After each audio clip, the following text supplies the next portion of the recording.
Yeah, no, I don't have it here. Okay, anyways. Question occurs I'll do the next. on adoption. Gentleman from Florida is recognized. Thank you, Mr. Chairman.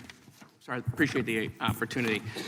So I kind of just want to level set the bill for a second. So while the American people are worried right now about losing Social Security and Medicare and Medicaid, they're worried about raising, the rising prices of goods. What is Congress focused on? What are we focused on? Right? We should be focused on kitchen table issues, but actually, we are focused on kitchen table issues. We're focused on cutlery, okay? But, look, this is a commitment. Are we talking about This is a commitment by my colleagues across the aisle. They're very committed to the kitchen. Very old-fashioned of them. Because remember, gas stoves, dishwashers, and now cutlery. And so, I know there's more gas stove hearings, and so this fits right in, I think, with the priority list of what we're doing in our third hearing. I am interested to know how they feel about foreign knives, right? Like German knives and French knives, Ginsu knives. Can't forget the Swiss Army knife supporting a foreign army. Are we tariffing any of the foreign knives? Right? Are we tariffing the German knives or the French knives? Are the tariffs on? Are they off? Right? I don't know. Are there reciprocal knife tariffs? Why did a Republican of Utah? Perhaps. Are we going to impeach any of the knives? A lot of impeachment talk. A lot of impeachment talk by people of this committee. I don't know if the knives have done anything we don't like recently, so we might impeach some of the knives. Perhaps maybe me and the sponsor could talk offline how we feel about the European knives, maybe on Signal later. So that way, no one finds out how we really feel about the European knives, right? Maybe we can do that. And so, again, we're here talking about cutlery, third hearing in Congress. For the American people out there who are really worried about what we're doing on the Hill, don't worry. We're worried about your knives. Jesus. Worried about fucking knives. Okay. Worried about the kitchen knife coming to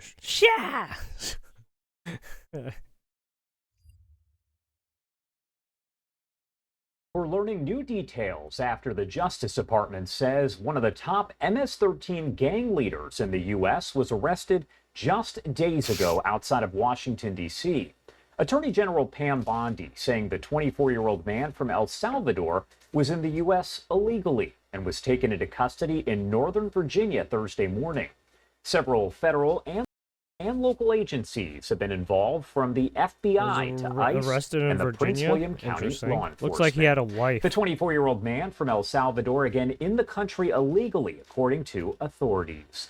Victor Angry is a Prince William County supervisor representing the Dale City area, and the arrest did happen in his district. He joins us now to talk about it. Thank you so much for taking the time to be here today.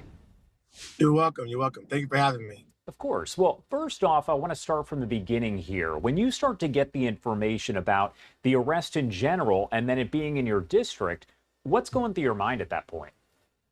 Well, first of all, that the details of that always happen kind of after the fact. So, of course, it's a swarm of information that comes at you all at once to understand what just happened. So, what I can tell you is that the surveillance and the coordinated efforts of all the agencies involved in the task force went very well. So that part I'm very extremely happy with. Just learning the details of who the individual is, the status and the organizations they work with or alleged or members of, is always a lot to take in, because I have to take that information and then get it back to the public to ensure that we are in a safe community and that we're doing all those things to ensure safety of our citizens. Can you tell me a little bit about the area where this arrest happened specifically? I know it's your district, so what can you tell me about it? Well, I mean, it is 100% heavily a residential area. So Dale City really is one of the oldest communities in Prince William County. It is filled with many homes, many townhouses, many apartments. So it's very residential. What have community members been saying to you about just all of this, I imagine that it has to be something that literally everyone is talking about in some form or fashion. Yes. I mean, the number one statement is that they didn't know they had such a high profile, alleged criminal in their community as their neighbor. Here comes Uncle The Sam. thing I share with that is the connection piece there is the fact that we have a community safety program that we have always had, but we've been improving over the last year or so. And events such as that event that took place really show that what we're doing is working and really cleaning up crime and really presenting public safety to all of our citizens. Does it make you and the others in that community maybe feel safer knowing this person is off the streets, or are there potentially I bet more these people didn't concerns even about know who he was might even a else, fucking might be out there? It was a part of the fucking Yes, sir. Without gang. a doubt, that answer is yes. It does make the community feel a lot safer, especially when you know that you have an alleged person of this caliber off the streets.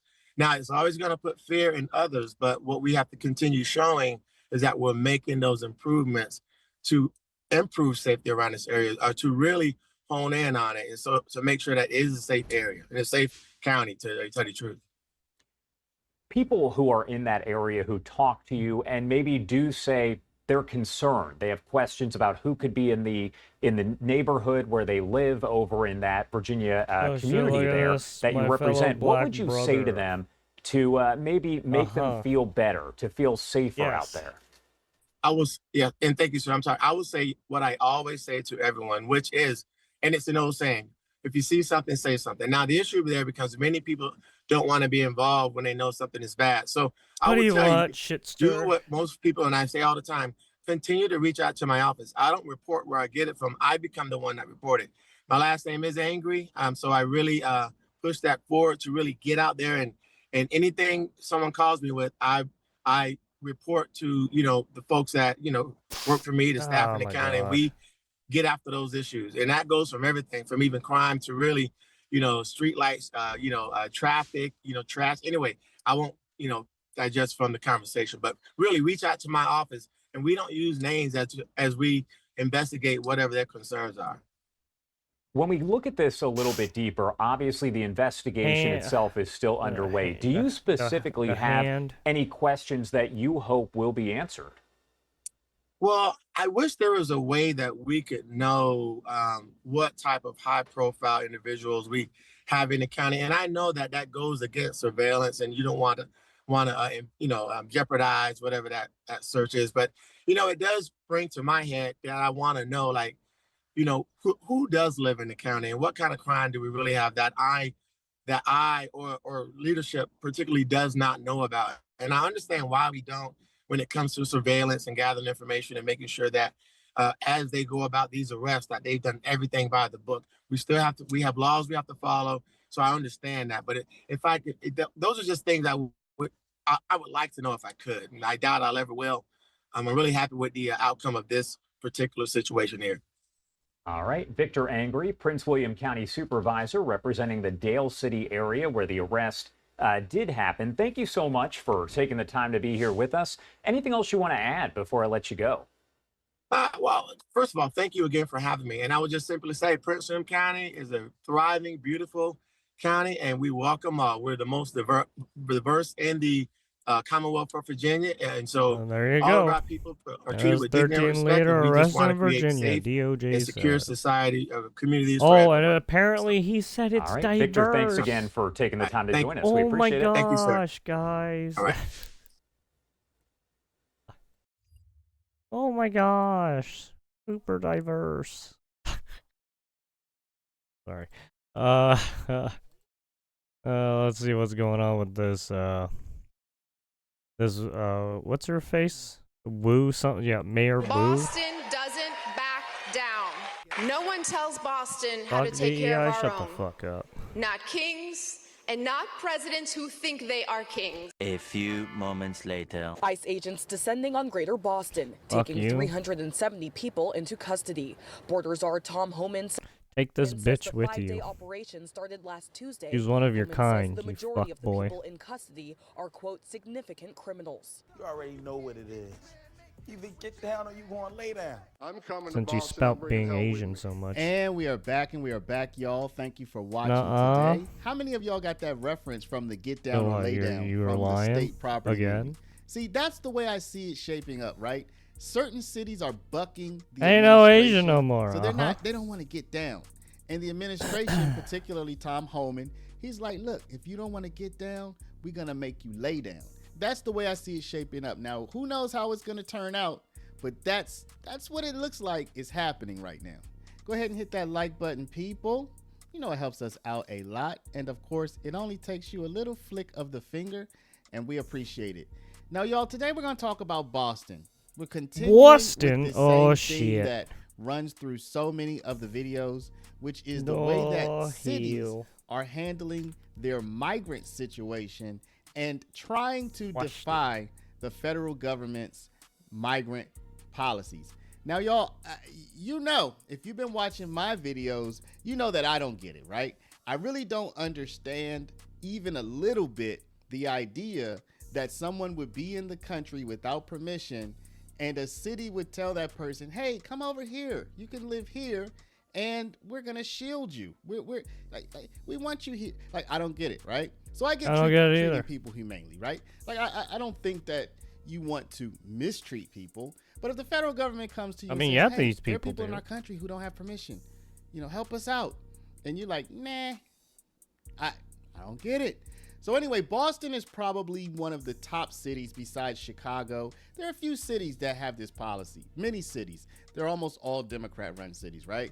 Boston is one of the poster cities for this policy. I don't get it, y'all. How come when your government is saying this, why aren't you telling them, look, you got to use all the money for the constituents, like all of the money, not most, not some, not all but 500 million. All of it needs to be used for us until we are all good, and then we can spend on the people who the federal government says shouldn't even be in the country. Then we could spend on them. So I don't get it, y'all. So somebody help me out. Anyway, what we're gonna do is we're gonna take a look at Boston Mayor Wu. She tried to get sassy. She tried to thumb her nose at the Trump administration, but of course she's 100% powerless to stop them from coming into her city, rounding up violent criminals, and then kicking them out of the country. Let's take a look. Oh, I'm we're coming to gonna Boston, come. I'm bringing hell with me. Promises kept by the Trump administration, bringing fear to several local communities. I mean, last week was hit very hard, but it has been like that since he got into office. ICE agents descending on Greater Boston, taking 370 people into custody. Border czar Tom Homan says the 5-day operation started last Tuesday. Homan says the majority of the people in custody are, quote, significant criminals. I grew up in this community, and that's not what I grew up with. Gladys Vega with La Colaborativa in Chelsea says fear is now running through immigrant communities. People are not showing up to doctor's appointments. They're not sending children to school. They're not going in huge numbers to the church. 1 month ago, Homan began a back and forth with Boston Police Commissioner Michael Cox, saying in this fiery families I go read a together. story last night. The police commissioner of Boston. You said you doubled down on not helping the law enforcement officers of ICE. Sarah Sherman Stokes with the Immigrants' Rights and Human Trafficking Program at BU School of Law says that put a bullseye on Greater Boston. It seems like ICE is targeting the city of Boston because the city of Boston has dared to stand up to their tactics of bullying and aggression. The bullying and aggression. People living here say ICE raids have been going on since the Trump administration started. They say immigrants are being targeted, including non-criminals and people who have updated documents.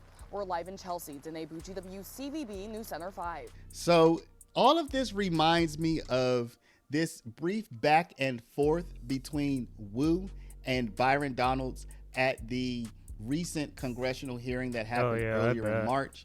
It was a brief back and forth, but it tells you a lot, right? Yeah. In the city of Boston, how much did you spend?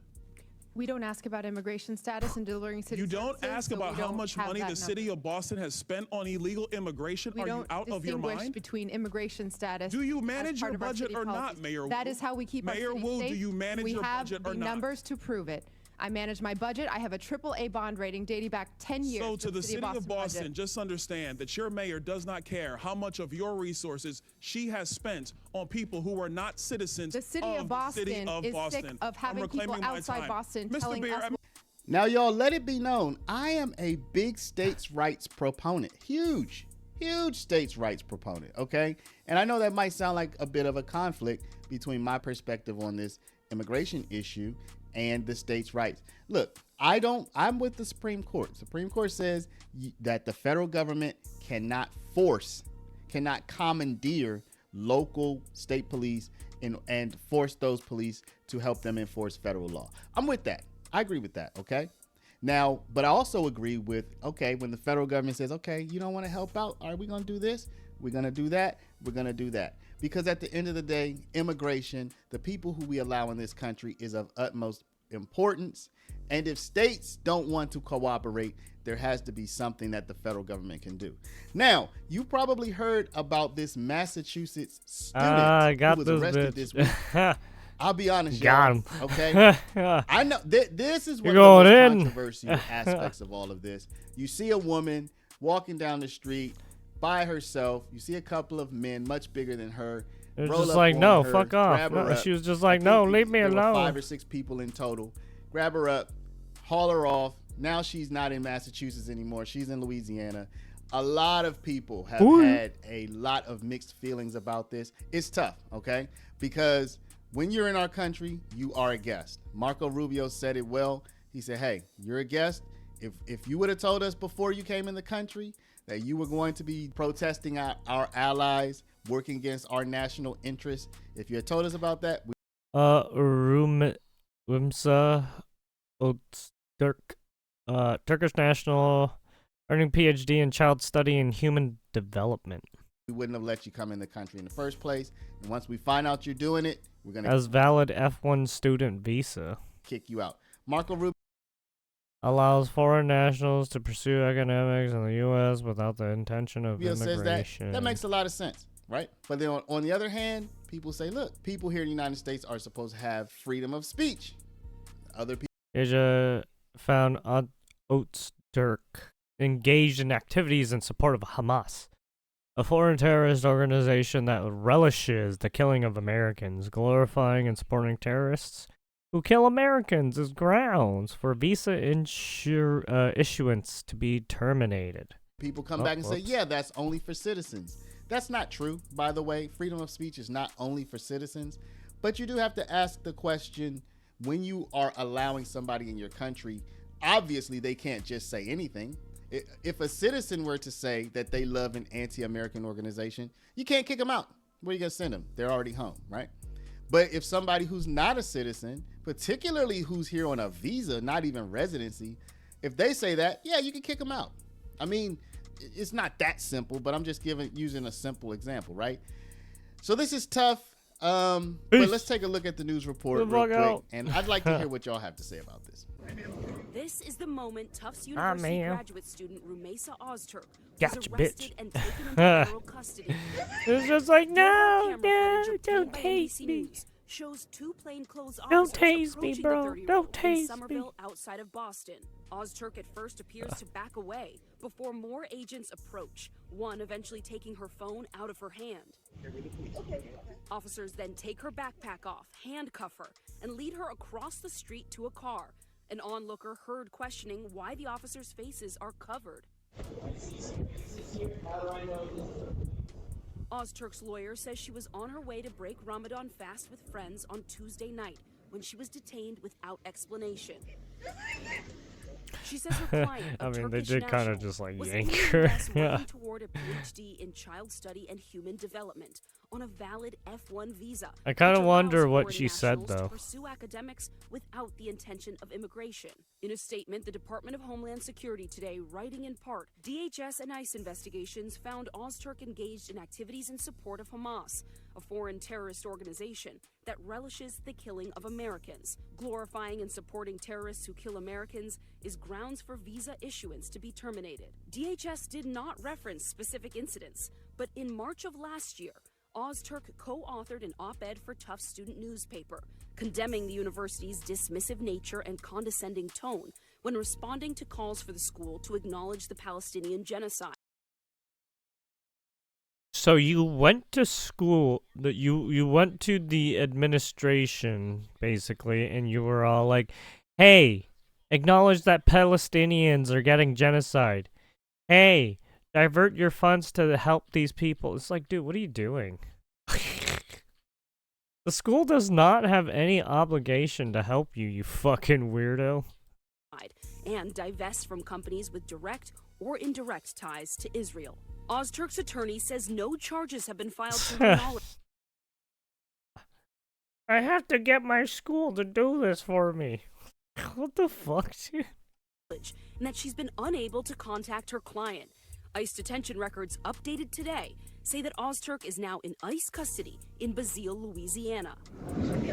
Tufts president says the school had no pre-knowledge of this incident and did not share any information with federal authorities prior to the event. Adding, from what we have been told subsequently, the student's visa status has been terminated, and we seek to confirm whether that information is true. And by the way, y'all, I'm married to a person who is an immigrant, okay? I travel frequently. I speak Spanish as a second language. I probably speak as much Spanish at home. I speak as much Spanish at home as English. My wife and I speak Spanish. I learned Spanish as an American, I'm not Hispanic. So I'm not just some guy who's just talking. I know people who are here in the country without permission. I personally know them. I've known, you know what I mean? Now, so I have a unique perspective on all of this, and so I'm not just talking out of my you-know-what. Anyway, y'all, let me know what you think. I thank y'all for watching the video. Before you go any further, please stop, hit the share button. Share this video out to somebody's text message, WhatsApp, email, Facebook, Instagram, Snapchat, or all the social mediums and methods of communication. Also, if you are not a subscriber, please do subscribe. Again, thank y'all for watching. Don't break the rules, and you should be fine.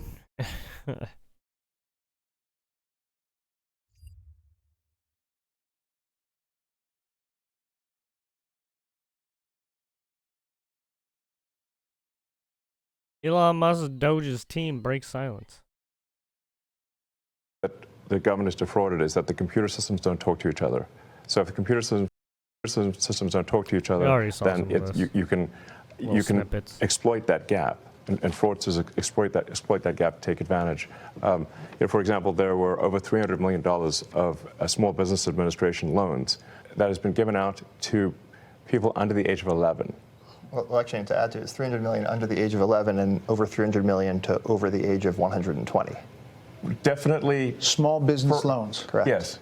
The oldest American is 100. Why are kids getting business loans? And then why are people of the age 120 plus getting business loans? What? 114. So it's safe to say if their age is 115 or above, they're fake. Or they should be in the Guinness Book of World Records. And we should not be giving out loans to babies. So the youngest recipient of a Small Business Administration loan is a 9-month-old, which is a very, very precocious baby we're talking about here. So obviously it was just fraudulent.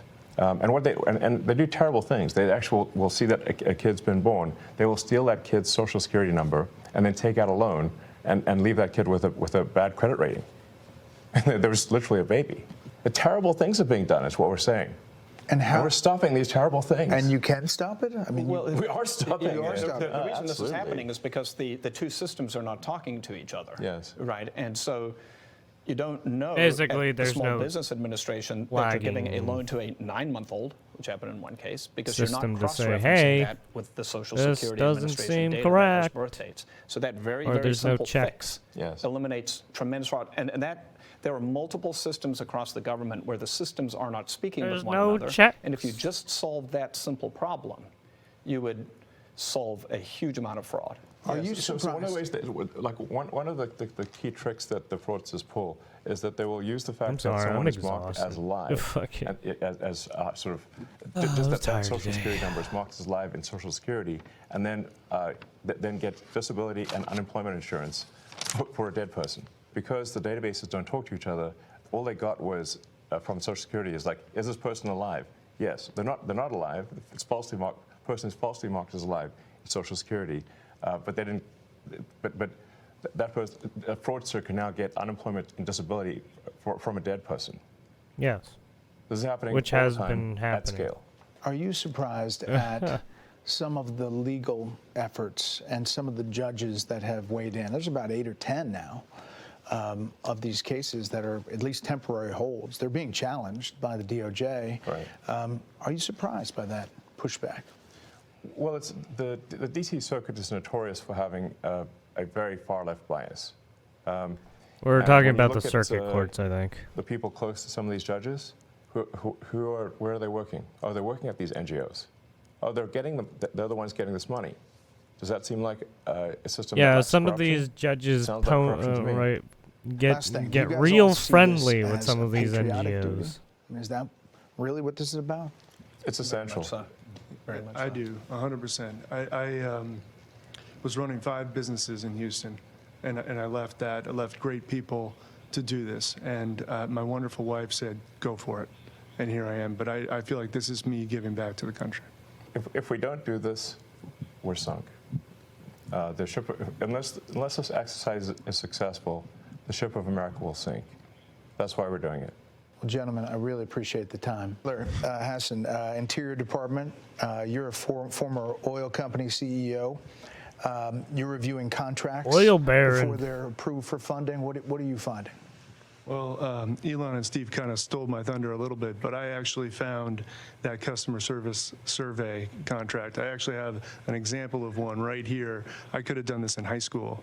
And Is that right? I found it. Is that bad? I found it on the weekends because under the Biden administration, there was no departmental oversight within the Department of Interior whatsoever.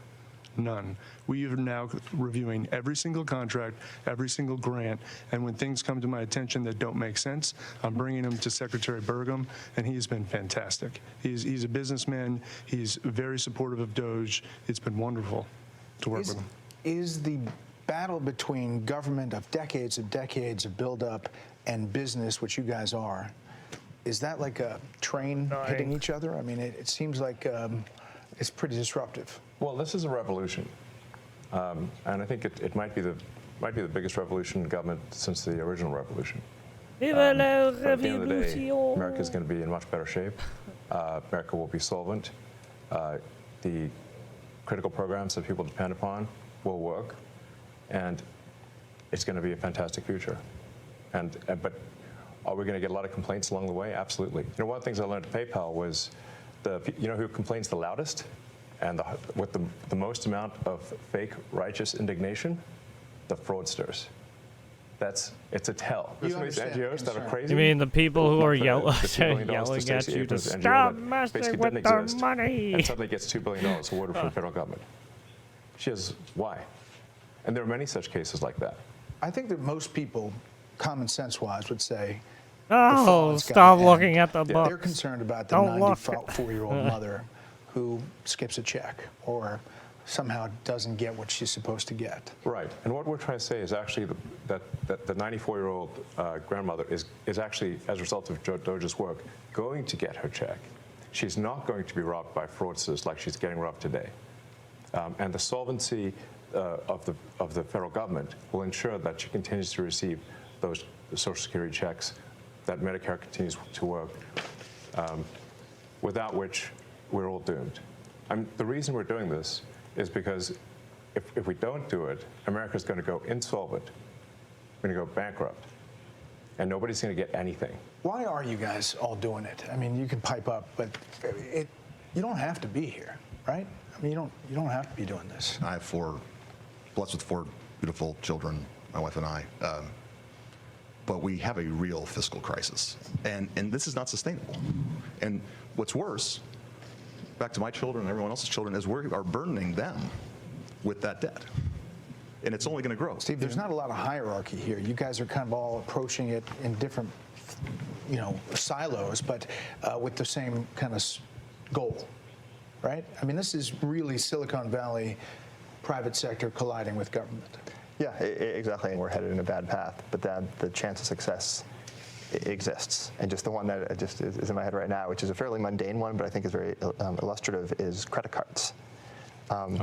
There are in the federal government around 4.6 million credit cards for around 2.3 to 2.4 million employees. This doesn't make sense. Right. And so one of the things all of the teams have worked on is we've worked with the agencies and said, do you need all of these credit cards? Are they being used? Can you tell us physically where they are? I hope they're getting frequent flyers.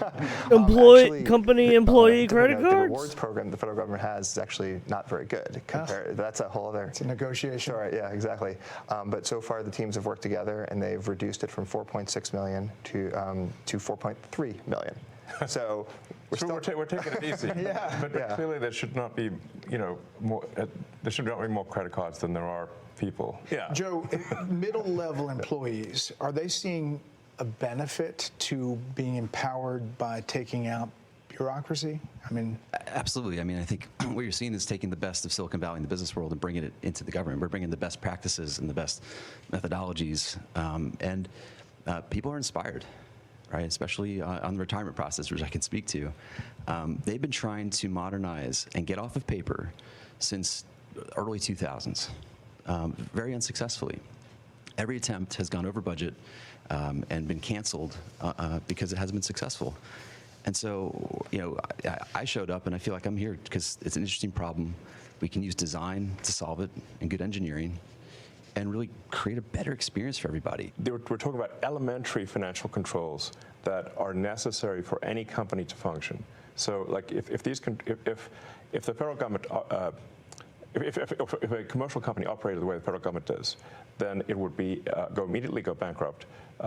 It would be delisted. The officers would be arrested. The changes we're putting in place will enable the federal government to pass an audit. It will enable taxpayers to know where the money is going and know that their hard-earned tax dollars are being spent well. Elon Musk sitting down for an exclusive interview, a fascinating interview, alongside 7 members of the Doge team, giving a peek behind the curtain of President Trump's cost-cutting department. It was a riveting 50 minutes. The team consists of a wide range of experts, including a former rocket scientist and one of the co-founders of the rental site, a billionaire himself from Airbnb. So the Doge team also consists of engineers and all have the same ex-Airbnb CEO or some shit. Same goal, to slash wasteful government spending. Watch.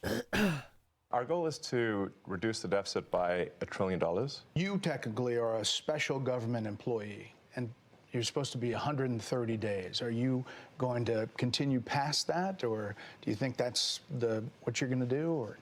Well, I think we will have accomplished most of the work required to reduce the deficit by $1 trillion within that time frame. We actually want to be careful in the cuts, so we want to measure twice, if not thrice, and cut once.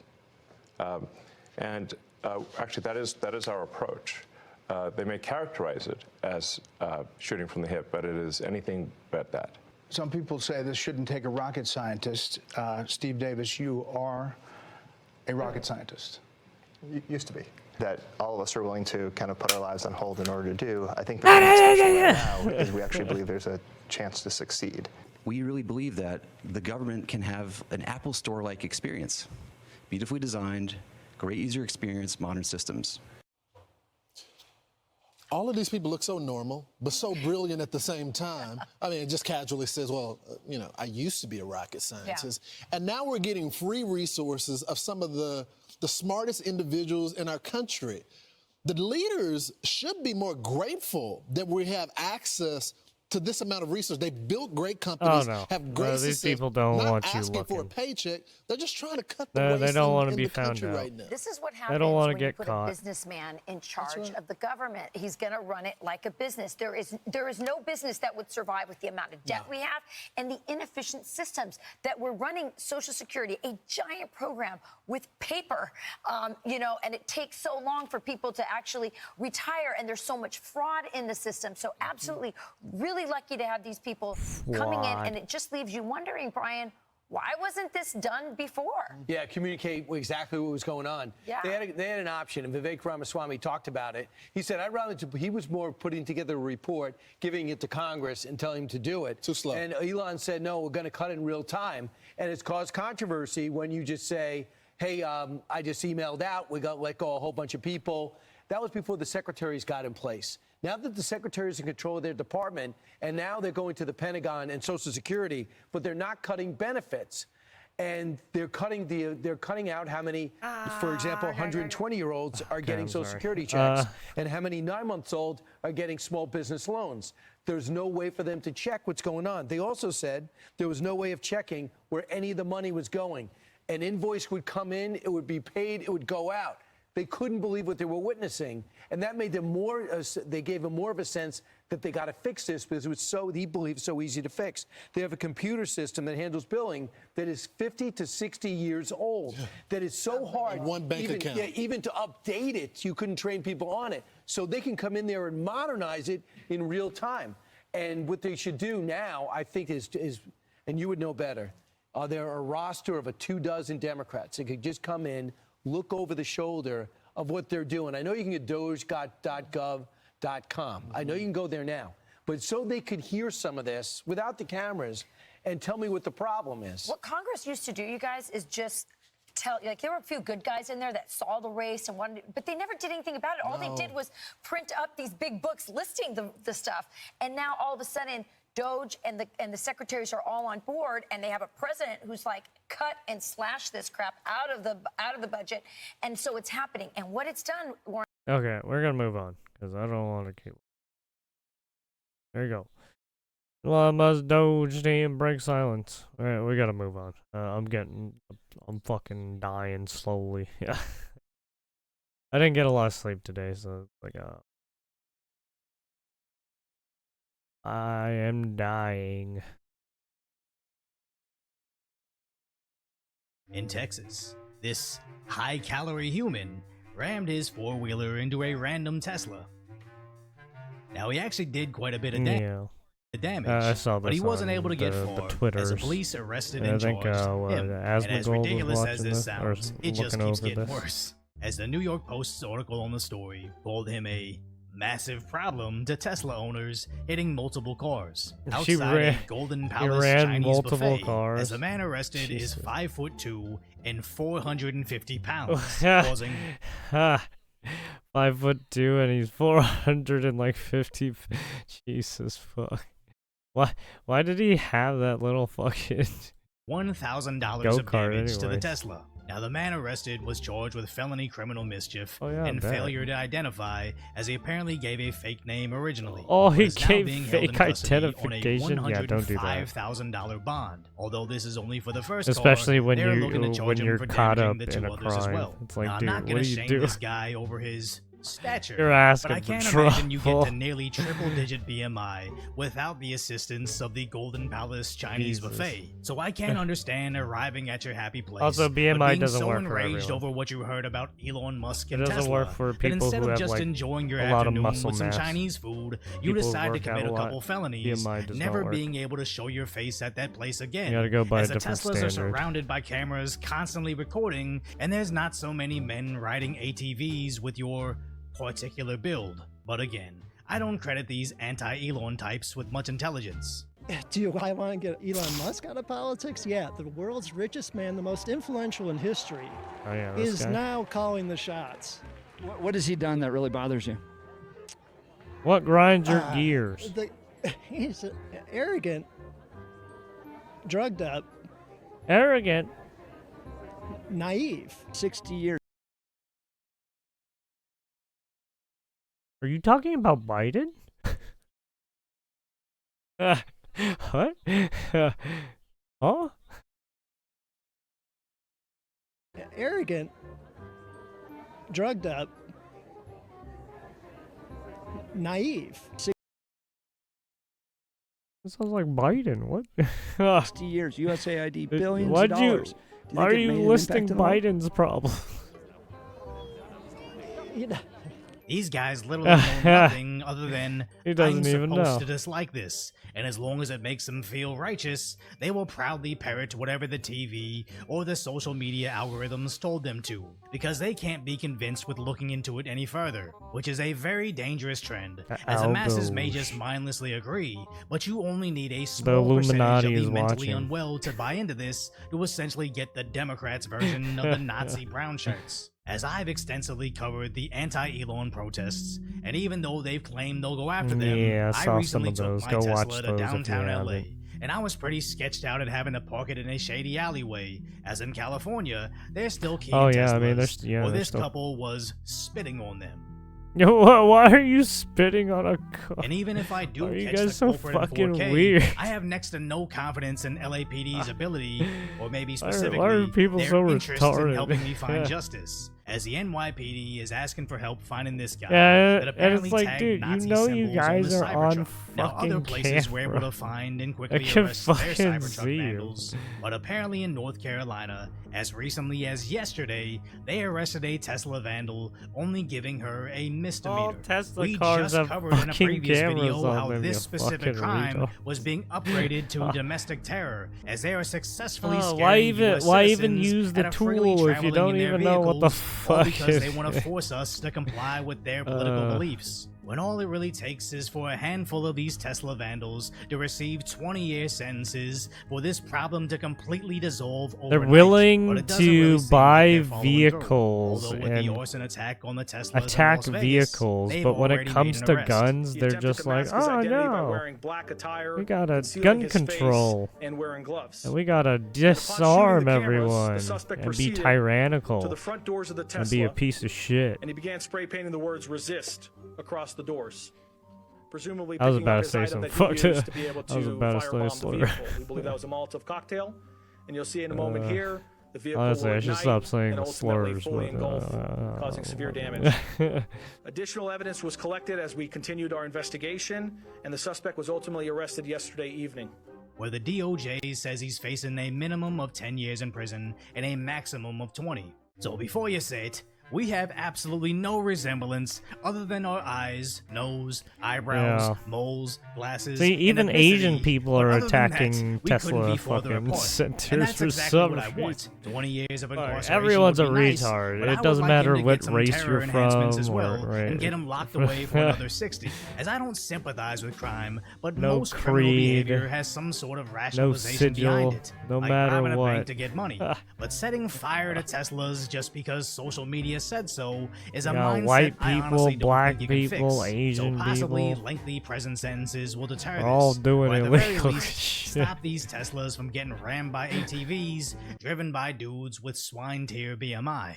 But if you appreciate my concerns, Not only I that, wrote a but some of these commentary guys on the are tragic status taking that it is out today's on like reality. their own, Hopefully you have earned your like their subscription, own then go check out the going video on themselves, what right? happens when these Tesla vandals get Yeah. hate crime enhancements.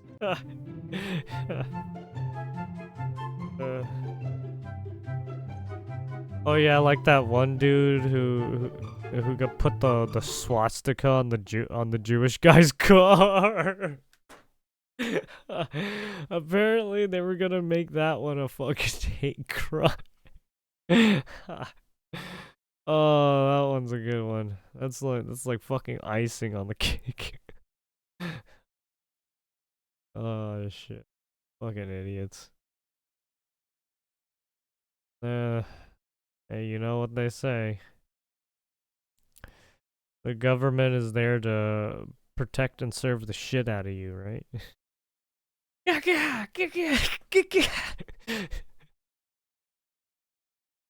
Stop resisting! Stop resisting!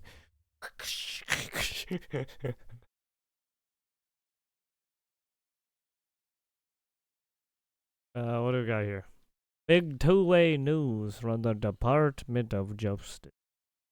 Big We got some big news out of the Department of Justice and the White House related to the Second Amendment. Oh, yeah. Apparently, they were trying to do something for the second. I forgot what. What if I told you that President Donald Trump just took action to increase the speed and lower the cost for carry permits in Washington, D.C.? Oh, okay. The permits. Oh, yeah. That's what it was. Permits. What if I told you that the Department of... Well, I mean, if you can change that for California, I'd be down. And there's also a lot of other stuff I want. Shit rolled back. Yeah, California has a lot of fucking gun control issues. I mean, it's not like Chicago, right? It's not like, yeah, whichever the highest gun control is. We're more on terms of like New York. Of Justice just launched a full-scale investigation into Los Angeles County, not for crime, not for corruption. Also, I believe there's an index as to from greatest to least, who has the most gun control versus the least gun control on right out of the whole 50 states. But for violating the Second Amendment rights of everyday Americans like you and I. This is not a drill, this is real, and it could be the first dominoes to fall in a nationwide reckoning for anti-gun states like California and others. I also want to tell you about a big, we support the Second Amendment, but situation, because I wouldn't be honest with you if I didn't tell you both sides of the coin. Stick around because I'm going to break down exactly what this investigation means, why it's happening now, and how it could reshape the Second Amendment fight across the country. But before I dive in, make sure you subscribe to the channel and have that bell notification turned on so that you never miss breaking Second Amendment news like this. And a huge thank you to today's sponsor, Blackout Coffee. Real, unapologetic, patriotic coffee made by Americans who love this country and the Constitution as much as you and I do. Grab a bag and support freedom with every single sip. Link is down below, blackoutcoffee.com/GNG. All right, let's get into this. The U.S. Department of Justice dropped a bombshell. They're launching what's called a pattern or practice investigation into Los Angeles County Sheriff's Department. Why? Yeah, so I think this is based on the permit issuances going on in California, where in some counties, you can get one like super easy, and it doesn't matter on your status, versus some cities where it's like, yeah, you have to have a high status, or else you're not gonna fucking get it. Like, what the fuck? Because there's strong reason to believe that they've been systematically depriving law-abiding citizens of their Second Amendment rights. Yeah. At the heart of this... I mean, they're already trying to make you pay out the fucking wazoo with all the taxes and weird fucking modifications you have to put on certain rifles and shit. Yeah, fuck you, California. Eat a dick. Massive delays, some stretching out to 18 months or more, just to process a concealed handgun license application. Let that sink in. Oh yeah, no suppressors in California. Los Angeles County, you follow the law, you fill out their paperwork. Even though there's been criminals who've been caught in California with suppressors, it's just like, fuck. And then you're forced to wait 1.5 years, if not longer, before you're even considered for a concealed carry permit. Remember, a right delayed is a right denied. That's not just bureaucratic nonsense. According to the Department of Justice, that's a potential violation of your Constitution. I think there's been also some people in California who've been caught with some Glock switches. Criminally, too. Constitutional rights. So that's not fair, eh? It's not potential. It is a violation. And this isn't just political posturing. There's actual legal precedent behind it. In a recent federal court decision, a judge stated the law and facts clearly favored 2 plaintiffs who were victims of those outrageous 18-month delays. The court acknowledged that these kinds of holdups aren't just inconvenient, They're an unconstitutional let's be burden real. on All the criminals are getting like full auto fucking rifles, full auto submachine guns and shit. It's like, dude, what the fuck? How are these guys getting full auto shit, but the civilians don't get full? Like, what the fuck? What kind of bullshit? You guys are a bunch of shady fuckheads. Right to bear arms. And guess what? The Department of Justice now suspects those two people are just the tip of the iceberg. There may be thousands of Los Angeles County residents being quietly... Yeah, not only are the criminals getting like full autos, but in turn they're trying to restrict more and more people. It's just like, what the fuck? You're literally driving everyone to get killed by these motherfuckers. Denied their Second Amendment rights through a mix of bureaucracy, delay, and outright resistance from local officials. Hope you all burn in Now let's hell. zoom out a little bit. The Department of Justice didn't just stop with Los Angeles. They're calling out California as a whole, saying the state has been one of the worst offenders when it comes to resisting recent Supreme Court rulings that reaffirm and... Well, whenever the Supreme Court is like, hey, you gotta stop fucking with the Second Amendment, and California is like, no, fuck you, and then keep fucking adding on gun control law. Oh, we're gonna fuck up your magazines. Oh, we're gonna fuck up your handguns. Oh, we're gonna fuck up all your rifles so that you have to make weird modifications on. It's like, dude, fuck off. Not only that, but they don't even tell you. Like, oh, you have to figure it out yourself, faggot. Oh, shit, I said... Well, I said this through, oh well. strengthen the Second Amendment. Instead of following the law, California's answer?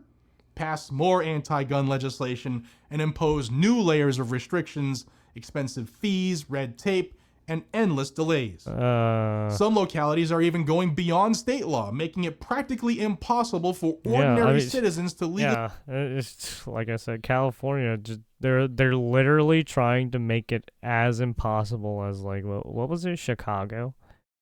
And then they're trying to fucking tax you out the wazoo. It's like, you fucking thieves, man. You guys are a bunch of fucking shady fuckheads. We know what you're doing. You're all criminals along with all the fucking fuckheads you keep releasing day in and day out, you fucking retards. Really carry a firearm. But this time, the Department of Justice isn't backing down. Here's what U.S. Attorney General Pam Bondi had to say. She said, quote, "The Second Amendment is not a second-class right, and under my watch, the department will actively enforce the Second Amendment just like it actively enforces other fundamental constitutional rights," end quote. I'll let that sink in. And also keep in mind the Florida stuff with Pam Bondi. I'm staying optimistic here, but she does have a pattern that she's flipped 180 degrees from. So which was the real Pam Bondi, I guess? Well, I mean, I just want them to fix our goddamn Second Amendment completely. Because the fact that we keep having these issues, like, in different states all the fucking time is real goddamn annoying. Real fucking annoying. Now, especially in for the California, first time in a long they're time, we restricting have a Department of Justice leadership that's treating the Second Amendment Fuck the you. way that it I was should be able intended, to buy that cannon and paper fucking so far, use it. as a core constitutional freedom. I should be not able to political fucking get that afterthought. Gatling gun Now, and Bondi fucking made it use clear it. Fuck you. This isn't a one-off. I should If be local able to get a governments across grenade and California fucking or use on it. any other state Or a flashbang. think they can ignore the Constitution, they're next. Go to However, hell. remember I told you about the "we support the Second Amendment" but issue? Well, yesterday, the same Department of Justice argued in court that U.S. Navy member Tate Adamayak should remain in prison for 20 years because of his legally imported and legally owned parts and memorabilia were readily convertible into guns despite them having to bring the parts to an actual weapons manufacturing facility run by professional gun makers to actually make these function. Meaning the average Wait, so a service member who got the green light and go ahead from everyone was like, oh yeah, I guess I got fucked over. What? Oh. Couldn't do it, so they're not really readily convertible, are they? So Pam Bondi, you need to reel in this issue real fast. So you fucked over and then one there's of the your whole service CRS members firearm on situation purpose? where he is rotting in federal prison over metal cards that had drawings of lightning links on them. Again, in that case, the feds had to manipulate the items over and over to make them function, meaning the average cat couldn't do it. Yeah, so basically this guy made a bunch of like little small plates that you could like, they were basic, it was like a stencil for you to be able to make certain components for a firearm, and for whatever reason they got him because it was all like, hey, you're manufacturing a firearm. Like, what? I'm sorry, excuse me? So they're not readily convertible machine guns. And they're not convertible, right? Back to California for a second. Right, even if you do have this investigation into Los Angeles you still County need is just like the a lot beginning. of tools and stuff we for could that be shit. seeing a wave of federal actions, lawsuits, investigations, maybe even court orders against states and counties. So it's kind of that weird are willfully how the denying government people is their like right to going bear after arms. some of these and people. it's not just about And then California. Right, you have the issue with the FRT triggers. Basically, they're trying to go after certain trigger groups for some reason, because it allows, right, full auto sometimes. Even though in some parts of this, in some states, full auto is fine. Oh, excuse me. And then, right, you have magazine bans. You have the assault weapon ban that just went in Colorado not too long ago. It's like, what the fuck? What the fuck is going on? Oh yeah, so yeah, that's happening. If your state or county is using delays, fees, or may issue policies to discourage concealed carry, the Department of Justice is watching.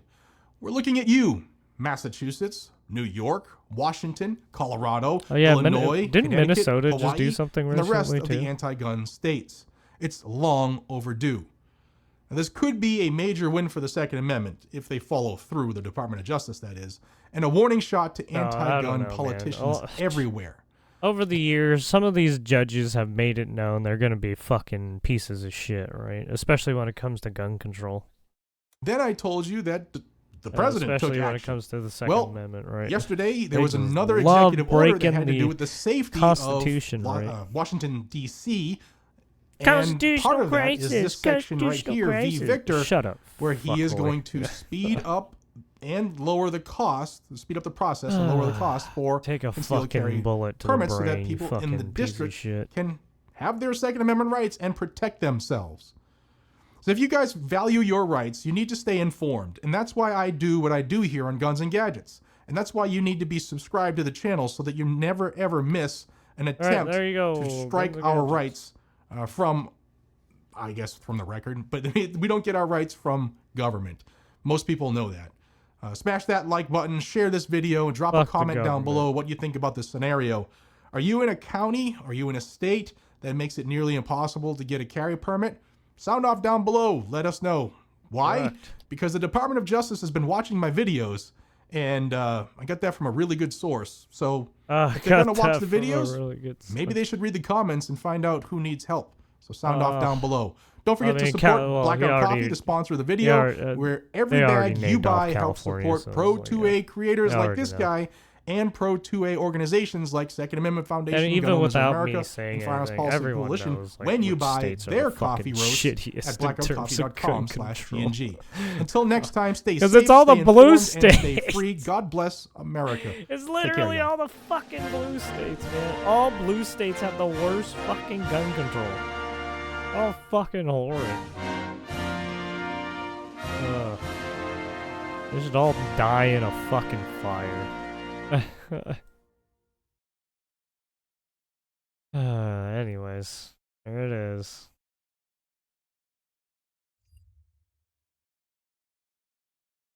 Let's see, what do we got here?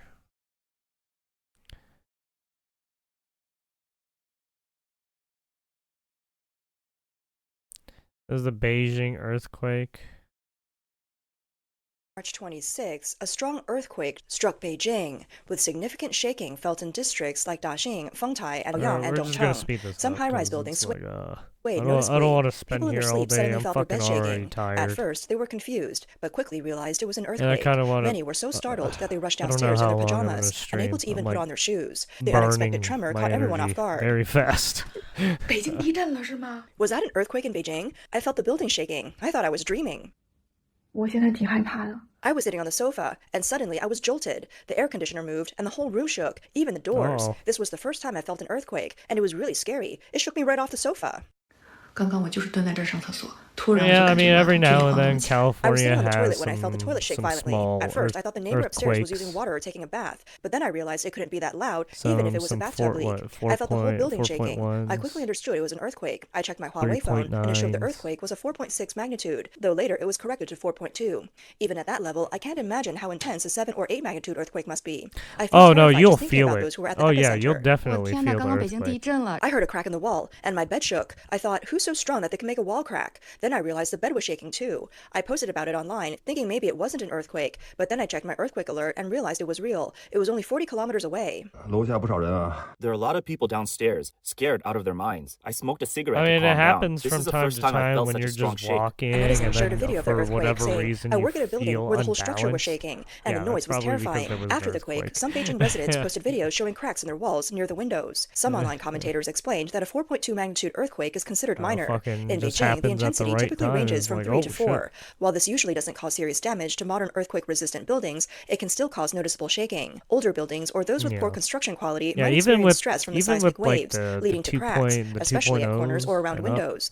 According to official reports, Yeah, the you should- earthquake, which you'll- occurred you at will 1:21 feel them. a.m. on March 26, had a magnitude of around 4.4 and was centered near Langfang, Hebei, at a depth of 20 kilometers. It was later adjusted to 4.2. By 7 a.m. on March 26, there had been 3 aftershocks, with the largest measuring 2.9. The epicenter was just 55 kilometers from Beijing, which caused a strong reaction in the city. Many netizens commented on social media that it was the strongest tremor they had felt in over 20 years in Beijing. Some said their homes shook so violently that Beijing collectibles got fell the off the shelves. earthquake. Others mentioned feeling the right tremor early in Taiwan Fengtai, just got with hit alarms going off on their recently, phones, right? prompting them to quickly we run just saw downstairs. yesterday A they- few they mentioned had their some of their pets, with one buildings person saying their fucking bird was flying destroyed. around wildly in its cage during the quake. Because they According weren't to multiple fully videos built. circulating online, when the earthquake And hit, then you many had students at one of universities in those Beijing buildings rushed to leave their with the- dorms and sought safety with the outside. pool One at the video showed a very large group of top. girls trapped in their And it was dorms, just seemingly spilling waiting for someone to water. open the door. A student commented, "They won't open the door, so we need to contact the counselor first." The aftershocks of the earthquake weren't over when another post sparked widespread discussion online. It described how students were blocked from escaping the dormitory due to face recognition gate systems. A student shared that during the earthquake, their first instinct was to run out of the dorm. However, when they reached the entrance, they found that nearly everyone in the building was stuck at the door or in the hallway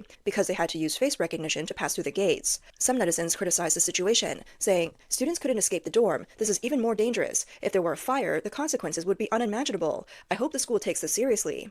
This earthquake brought attention to a serious issue. This time, it might have been a close call. What about next time? Back in 2019, a similar situation occurred at Chongqing University when students were forced to queue to use face recognition to leave the dorm during an earthquake. The school claimed the side door wasn't open. In 2024, a fire at Tsinghua University of Technology also saw students held up by gate systems, with the school responding, "We have to use face recognition to ensure student safety." This kind of response was criticized. The fact that so many students' lives were essentially locked behind a smart gate system begs the question, are these systems saving lives or putting them at risk? After the earthquake in Beijing on March 26, a loud explosion was reported late that night in a rural area in Changping. It was 11:30 p.m. on the 26th. I went downstairs to walk my dog. The night was very quiet, and then I heard a loud bang. I've heard similar explosions in Ukraine before, and this was definitely an underground explosion. It's strange. Just 20 hours after the earthquake, this huge explosion happened. There were many fire trucks. Was there and a guy ambulances. named This is the Holy 4th Fuck? ambulance I've seen. The trucks went down this dark alley. I was too scared to go in. The noise was so intense. The well-known blogger Warzone Old Goo posted a video from the scene. He filmed a large rescue truck parked by the Wang roadside, Dong. bearing the words Beijing Changping Fire Rescue Team. Curious, he approached the entrance of the alley and asked a firefighter and a plainclothes officer what happened. The two didn't answer directly, instead saying, "It's nothing, just walk your dog." Then they quickly moved into the alley. Old Goo commented, "It's so mysterious, they didn't tell me anything." Then he saw a large fire truck driving down the alley filled with firefighters. There are people all over it. Oh my god, they're going into the wilderness. I don't even know where this place is, and it's a place I'm too scared to go into. Why would there be an explosion in the middle of nowhere? Later, he saw several police cars also driving into the area. The police cars are going in too, a whole bunch of them. What kind of cars are these? I've never seen these before. Some of them look like fire trucks, a bunch of cars in the wilderness. Did you see that? Old Gu didn't capture the sound of the explosion, but a video later emerged online from the Chaoyang district showing continuous loud noises on March 27th. Another netizen posted, at 12:56 p.m. on March 27th, there was a sudden loud noise, and the windows and door shook. This has been happening a lot lately. What's going on? A female Beijing netizen posted a video on Douyin, reminding everyone to remember the Beijing earthquake and stay alert for the possibility of another one. In the video description, she wrote, "The loud noise during the day has faded away," suggesting that the authorities might be covering up the incident. Yeah, sometimes Multiple the netizens reported loud, unexplained aftershocks noises are in Beijing the on March worst 27th, indicating that these sounds were different from the ones heard in Chongqing the night of March 26th, though there might be a connection. After the earthquake, the public became more sensitive to unusual phenomena. The explosion sounds in Chongqing in particular prompted authorities to dispatch large numbers of fire trucks and police cars to secure the scene, which has led to widespread speculation among netizens. They said, "Nothing small happens in Beijing, and it's strange there was no alarm." Some netizens speculated boldly, saying it could be an underground military accident, or maybe it was an ammunition depot explosion, and the wilderness is full of military zones. One analysis suggested that underground explosions typically happen in two scenarios, either an accident involving public transportation, since Beijing's subway network is extensive and some lines pass through Chongqing, or an accident in a military underground facility. The large number of fire trucks, police cars, and ambulances seem to exceed the usual response scale for a typical subway accident. Others mentioned that in January 2025, the Financial Times reported on the suspected construction of a massive military command center located 30 kilometers southwest of Beijing. This facility, possibly 10 times larger than the Pentagon, uses deep underground bunkers known as the Beijing military cities.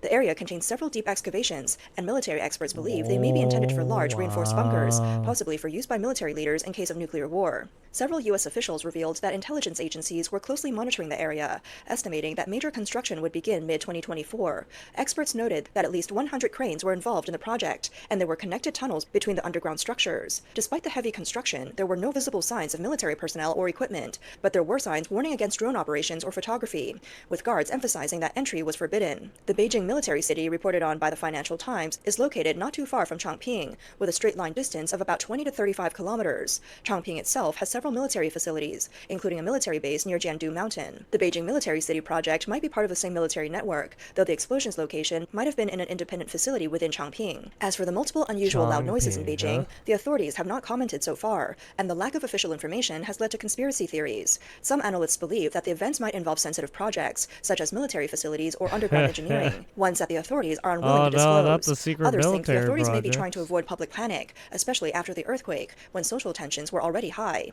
As a massive city, Beijing's underground development and military construction could pose potential risks, which heightens public unease and speculation. Although the earthquake near Beijing was relatively mild in magnitude and depth, its impact was widespread. In addition to Beijing, the epicenter in Hebei's Langfang, Shijiazhuang, Shong'an New Area, and Tianjin also felt the tremors. According to the China Earthquake Network Center's report, there have been 8 earthquakes of magnitude 3 or higher within 200 kilometers of the epicenter in the past 5 years. This 4.2 magnitude earthquake is the strongest among them. A netizen in Tianjin shared, "Around 1:22 a.m., I felt an earthquake, at least magnitude 3 to 3.5. The bed suddenly shook north to south, and I was startled. I realized it was an earthquake and quickly got up to turn on the lights and check."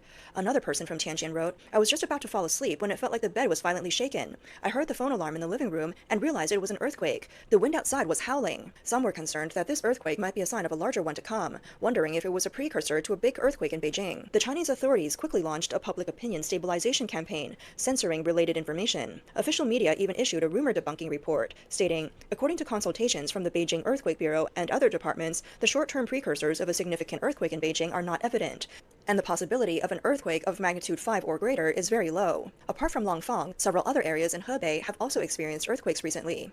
On March 27th at 7:30 p.m., a 2.8 magnitude earthquake occurred in Changzhou, Hebei, with a depth of 10 kilometers. The very next day, at 7:44 a.m., a 2.5 magnitude earthquake hit Gubei District, Tangshan, Hebei, with a depth of 11 kilometers. Despite the minor tremor, many people still felt something unusual. Many netizens commented, "Tangshan had another earthquake? How scary. This reminds me of the 1976 major earthquake. It feels like Hebei is entering a period of seismic activity. Can experts explain why there have been small quakes in Hebei these days?" When Tangshan residents hear the word earthquake, many feel a tightness in their chests, as the 7.8 magnitude earthquake in 1976 is deeply etched in memory. That earthquake, with a shallow depth of only 6 kilometers, released energy equivalent to 400 atomic bomb explosions like those dropped on Hiroshima. It caused widespread disruptions in transportation, communications, water, and power, leveling the entire city of Tangshan. The quake's effects were felt across 14 provinces, severely affecting affecting Beijing and Tianjin. Official data released by the Chinese government states that 242,000 people died, and over 164,000 were severely injured. In 2020, the government revised the death toll, suggesting that nearly 260,000 people died, and over 500,000 were injured, with 7,218 households in Tangshan completely wiped out. The Tangshan earthquake remains one of the most severe seismic disasters in Chinese and human history, and its social impact is still felt in the region today, even after half a century. Mother Nature, man. Fucking Mother Nature, fucking with shit all the time. Fuck you, Gaia. Stop fucking with the earth.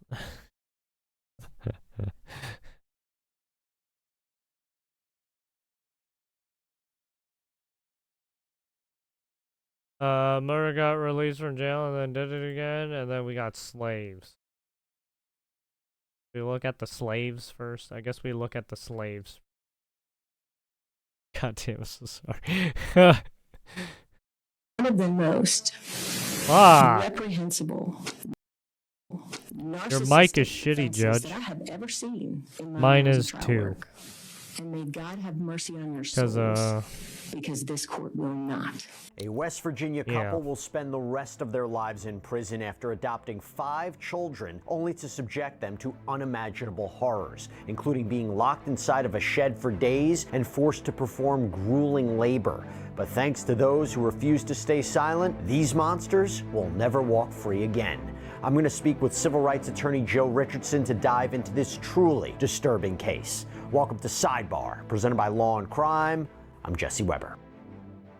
Welcome to Sidebar. Okay, so I'm not going to sugarcoat this for you. This is a story of a nightmare that was disguised as a home. It is a case that is so brutal and upsetting that it has drawn national outrage. Jeanne Whitefeather and Donald Lance, a white West Virginia couple, adopted 5 black children, but not to love them, no, to abuse them in what prosecutors referred to as, quote, modern-day slavery. Their crimes?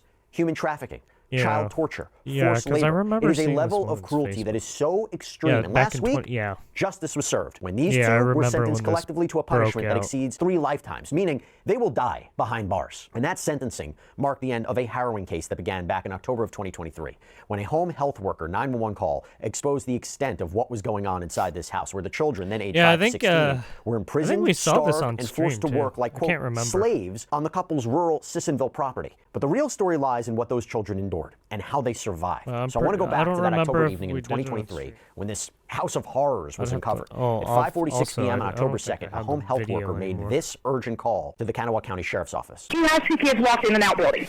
They've been in there for days. And what deputies found when they responded was absolutely horrifying. According to an official news release from the sheriff's office, quote, deputies had to force entry into the barn where they located a juvenile male and juvenile female locked inside an approximate 20 by 14-foot room. The children had no means to exit the barn on their own, no running water, no bathroom facilities, and were obviously deprived of adequate hygienic care and food. But the horror didn't end there. Inside the main house, deputies made another startling discovery. According to the release, at the main residence, deputies located another small child locked inside a loft. The child was observed in an unprotected loft approximately 15 feet high. So Lance and Whitefeather, they later arrived, were subsequently arrested, hit with a felony charge of gross child neglect of a child, resulting in the substantial risk of injury. Later, the charges were upgraded when they were dealt with a whopping 20-count indictment, including human trafficking, child abuse, using a minor for labor. By the time they stood trial, they faced 35 counts. And before we go any further into this, I want to bring on a friend of the show, civil rights attorney Joe Richardson. Joe, thanks so much for coming on. This is initial impressions, initial thoughts on this one? Oh my gosh, where do you even go? I mean, it's clear that these children were treated subhumanly in a way where there's no gray area. There's no, there's no 2 ways about it. I mean, it looks like they were being used to clean shit. Particularly as it pertains to the idea that someone has actually been adopted and therefore you're supposed to care for these siblings and care for these kids and give them something that they're missing. And there's no 2 ways about what actually was happening to them because we saw what we saw between the video, the things at the house. It's just problem all the way around, and that they're treated subhumanly. And the only way to describe it is, yes, they're treated like slaves. What are the civil rights laws that are triggered here? Because again, you don't see these kind of allegations very often, at least in my perspective, in child abuse cases. Yeah, I mean, well, I mean, they were also using the adoption system too. What you can so like, argue are that the civil rights of these children basically have been taken by their parents. It's kind of strange because you don't normally see it. Normally, the allegations are the criminal side allegations against the parents related to child abuse, related to child neglect, and things like that. But is there a way to argue that the children had liberty taken away from them and those types of things in a case that would be against the parents? Well, that's not going to go very far. But could something be said about the agencies? Sounds that like were the parents supposed to be who looking fucking after them? forcibly If they find fucking information that would transition their demonstrate that kids. they've been investigated for a while, Jesus they've been Christ. investigated for a while in the previous place that they Fucking live. grooming Is there weirdo. potential for there to be something brought because these particular folks missed the Fucking ball? gross. Well, here's the thing, right? These parents are understanding past home studies, adoption screenings, Yeah, homeschooling they kids. went through all Is there of a that problem in the shit. vetting process? Just There's to an be argument that there's a problem in the criminals. vetting process, but at the very What least, the there were fuck? investigations once they had the children. There were already claims that there were problems that way. And normally, Yeah, though, it's harder to get a public what the entity, like fuck? it would be the state, a state agency, a county agency, for liability unless they breach a mandatory duty that is statutory. So you can't just sue them for garden variety common law negligence. But if you can show that they had some obligation in the law statutorily that they did not meet, then maybe you have something there, and it would certainly be worth looking at in this stage. By the way, we were able to find criminal histories for both Whitefeather and Lance on TruthFinder, the powerful background checker. So we just put in their names and state, West Virginia, located their profiles in just a few seconds. And under their criminal histories, we found these charges for child neglect. Now, Law and Crime, we partner with TruthFinder. We use it to get details on people involved in our stories. But even if you don't work in true crime, this can be an excellent resource to give you some peace of mind. It's one of the largest public record search services in the United States. And with a paid subscription service, you can get access to unlimited reports about almost anyone. So right now, if you're interested, you can get 50% off of your first month of confidential background reports. Just go to truthfinder.com/LC sidebar. So let's go now to January's explosive trial. So prosecutors laid out a disturbing pattern of racial targeting and abuse. And the evidence showed that they adopted these children from a Minnesota homeless shelter before moving them across state lines to Washington and then West Virginia, where the abuse had escalated. Oh, okay, and so jurors that's even why saw they damning were proof doing, of forced like, labor, what- psychological what torture, are they including doing? surveillance RICO? footage Because showing they children crossed being state lines punished and by shit? standing motionless for hours with their hands on their heads. Now, what were Because the at that defense's point, they're, claims? like, Well, doing Whitefeather's interstate attorney, Mark commerce. Plants, called the shed where the deputies found the malnourished children a quote, teen clubhouse. And I want you to listen to this argument from a preliminary hearing. There's a key inside, and the 14 and 16 want their teenage clubhouse. They go down there and play around. Now, this explanation collapsed under scrutiny because the 911 caller directly contradicted Plants, testifying she saw Lance lock the children inside. Neighbors also So took the stand, what? describing how they'd suspected Oh abuse yeah, from the they moment have the a family moved key. into The neighborhood. 14 One and emotional witness 16-year-old goes why to she that contacted Child cabin and Protective plays Services. around, even crazy. though we have the key that locks them in there. What? That's a fucking leak. Oh, you guys are fucking kids. crazy. Nobody would be there to help them. And when Whitefeather and Lance took the stand, their testimony painted a starkly different picture. Whitefeather claimed she was a devoted mother who cooked, cleaned, did most of the farm work herself. She denied all abuse allegations, doubling down on the teen hangout story. I'm his mommy. I mean, they can disown me, but I will never disown them. As far as I'm No, concerned, they're my I children. didn't do anything I wrong. love all I my gave children. them the And when best Donald Lance took care the stand, he painted possible. himself and Whitefeather as overwhelmed parents simply trying their best, explained that one of the couple's children had mental health issues that they were trying to manage. But the jury had already seen damning evidence that told a very different story, including text did one of the messages kids where the have, couple referred like, to their black autism or children something? as, and I'm very sorry to say this, monkeys. That's what they said. Mocked them, discussed physical punishments. Don't you know that digital evidence really hard to argue against? And in one particularly disturbing exchange, they used the initials PB to describe one child, meaning P-boy, P-brain, psycho boy. Here's how Lance Jesus. attempted to What the explain fuck? these messages. You know, after the 100th time that your 10 to 13-year-old kid, you know, who wets his pants, you know, it gets a little bit frustrating because every time it takes time, you have to get him cleaned up, change his clothes, and or get his clothes changed, and it gets frustrating. Joe, back to you. I mean, what do you want to hit first? The surveillance footage, the witnesses, the text messages? Was it a foregone conclusion that they were going to be convicted of a lot of these charges? Yeah, it actually was because they had the receipts, as folks like to say so much. They were able to use these guys' own camera footage. You know what I mean? No, this is your footage. And of course, from the very beginning, neighbors saw that there were some things that were going on that shouldn't be going on. And then you add the texts that can't be, you know, sometimes people say, well, you text without context. Well, you've got full conversations where they're calling these kids out of their name. They're calling these kids something that they shouldn't be calling them if they actually care about them. So they're really able, it's very damning. It's not just people looking through the window and seeing some problems, even though that was there. It's their own actions, their own words, the things that they're saying that there's no gray area for. It's one thing if you're a little hard on a child or something and you're explaining it that way. They say you're teaching them discipline. You're teaching them discipline by calling them monkeys. What discipline are you teaching by having them stand for You hours? discipline them by calling them monk. By the way, these are black kids. And then to be calling them... Dude, what the fuck are you doing? Jesus fuck. With their hands on their heads. If you don't, if you haven't seen racism, being able to go to the bathroom, there's no excuse for it, and there's no gray area for it. So they were gonna get convicted.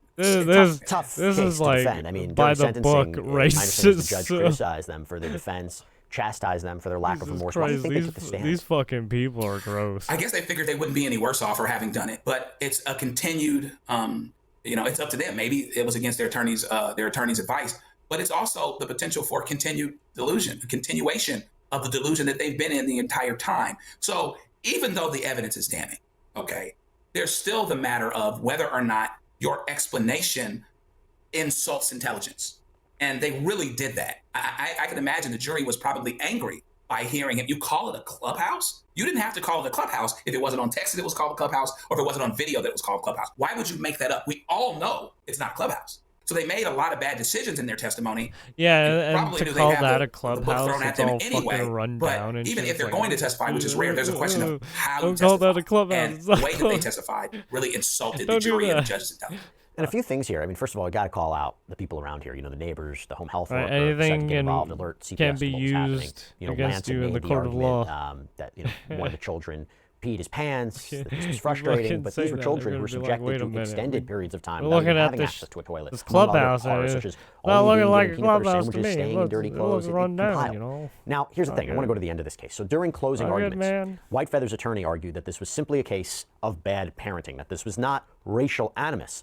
But prosecutor Madison Tuck dismantled that argument in her powerful closing argument. I want to remind you that defendant Whitefeather and defendant Lance made a bet when they chose to move to Sissonville, West Virginia. They bet that people of West Virginia would not care if they mistreated their black children right out in front of the world. I ask you to prove them wrong. And prove them wrong the jury did, delivering guilty verdicts on 31 of the 35 counts. We, the jury, find the defendant Only Jeannie K. got 31. What were the other counts? Beyond a reasonable doubt of human trafficking of a minor child. We, the jury, find so they got the human Donald trafficking Lance guilty beyond a reasonable doubt of human trafficking of a minor child. And so the convictions included human trafficking of a minor, civil rights violations. I think they have to do it. So I'm guessing what happens is they have for each child, right there. There's they get their accounts. I don't. So 30. So how many? There's like what four children, and there's probably like four. Each of them have like what? Fucking the 4 children and 34. That's like what?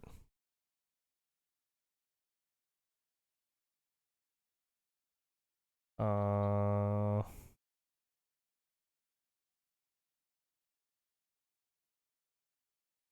guess 6 each, 7 each. On each individual child. Child labor, severe child abuse. Whitefeather was convicted of all 19 counts against her, including civil rights violations. Oh, so 19 counts against her and like the rest against him. While Lance was convicted of 12 of the 16 counts against him, so the jury didn't. So he got 12 of the 16, and then she got 19 of the whatever. Find him guilty of 4 counts of civil rights violations. And when sentencing came on March 19th, the children, who are now safe in foster care, faced their tormentors. And their words cut through the courtroom, with one child saying, "Don't call her my mother, please. That's my only request to you. Her name is Jan or Miss Whitefeather." Another child saying, "I will be something amazing. I will be strong and beautiful. You will always be exactly what you are. Horrible." Judge Mary Claire Ackers delivered the final blow, sentencing Whitefeather to 215 years behind bars and Lance to 160 years behind bars. And instead of apologizing to them, because you never have said you're sorry. Even though Miss Whitefeather, you say you made some mistakes. They aren't fucking getting PTSD from this, hopefully. I mean, they probably will. You had the opportunity. But what you did do was put on one of the most reprehensible, narcissistic defenses that I have ever seen. Yeah, that was insane. And may God have mercy on their souls, because this court will not. Now, the couple was also ordered to pay $280,000 each in restitution for the children's future therapy and medical care. Joe, why do you think that they were convicted, and why do you think Lance wasn't convicted across the board? You know, I find it interesting in these kinds of cases when the evidence is so bad and egregious that if you have a jury who doesn't just automatically convict across the board. To me, it signals they carefully looked at the evidence, and that makes their decision, even more supported, even stronger. But why do you think they were convicted, and why do you think he wasn't convicted of some of those civil rights violations? Well, clearly they were thoughtful, right? And so it would be, no one would have questioned this if they just said, let's just sit around and have a lollipop and just find these guys guilty on everything. But they followed where the evidence took them, compared it to the elements of each of the causes of action. And it may be because of some level of decreased involvement as it pertains to a particular thing that lends to the civil rights. So, they were probably picking and choosing who did what, right, basically. They were separating the accounts on each person and then, right, didn't apply the other accounts because that person didn't do it, but the other person did, right? And vice versa. Cause of action itself, that they didn't get dad on all of those elements. Maybe one or two people on the jury basically weren't quite sure. They didn't I am certain there might have been a exhibit couple all people of who've been the like, gosh, we can convict them of elements, this. But technically all speaking, 34 as accounts. it pertains to this cause of action related to the civil rights violations, for what we saw, Interesting. maybe we saw Mom The Whitefeather jury here, but we decided didn't see not Lance to go here full with ham. this and this particular thing. So a little bit technical, but it also shows Yeah, how they went thoughtful super technical. When you hear a combined 375-year prison sentence, my understanding is maybe life in prison is just not an automatic it's because of punishment the for these charges, but four you combine individuals. all the convictions together, right? And that's how you come up with that number. Right, What does if that it was significance just of that one number mean to you? individual, Because they a lot of wouldn't people have say, that many 100 years years. in prison, But 200 it years in was prison, to 4 160 years in prison. kids. Like, we look at life in prison, but sometimes the number Each kid is was more like impactful than just saying life like in prison. There's 90 something about that number. What did you take away from that? Each kid was like 90 years each. Well, it shows that what they did was egregious, You right? And abuse it's this recognized as kid, egregious by you the get judge. 90 years. I believe, as You pertains to abuse both this of them, and I kid, don't you want to get got them mixed up, like, Jesus. that theoretically they could qualify for parole. It would be many decades down the Oh, road, they and I don't know fucking that stacked that they up actually quick. will. But it's also a technical formula as well. You're at X number of years. Based on this, you could qualify for parole after Y number of years. So there's a technical formula component, but the number of years that acts as several hundred years, first of all, speaks to two things. First of all, that it's totally egregious. Second of all, that there's no way, even if there was a technical possibility of getting parole at some point before they were dead, it's not going to happen. Yeah. How does, when you hear the kids speak, right? Don't call her my mother. Oh yeah, if you one get of an those insight into kids psychological passed damage away, this did as well, shit, right? man. Yeah.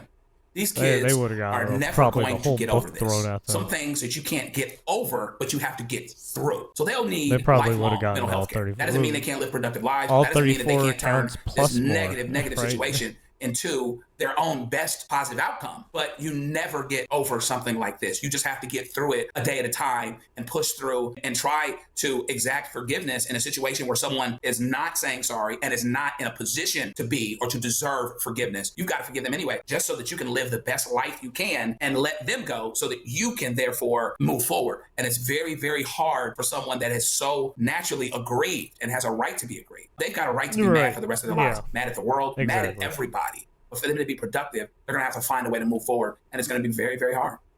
And I'll tell you, look, these two never look. You're right, and that's why it's so much rougher for kids step out of prison to try, again. right, to and try these and not children get are going to them move into, on with their lives. right, You heard one say that they're going to be amazing. into this kind of wishing nothing shit but because success it's and gonna love and the it's gonna best, be but with really, them for you gotta life. also call out the people around them who refused to look away and spoke out and testified and called 911. So listen, Joe Richardson, tough case. Thank you so much for taking the time. It was great seeing you. Good seeing you, Jesse. Thanks much. And that's all we have for you right now here on Sidebar. Modern day Thanks for joining us. slavery. As always, please subscribe on YouTube, Apple Podcasts, Spotify, wherever you get your podcasts. Well, this is just I'm Jesse part Weber. of modern day See you next time. slavery, right?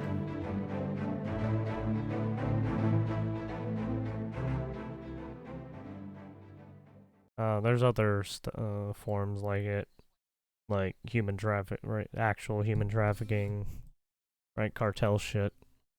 P. Diddy levels of stuff, right?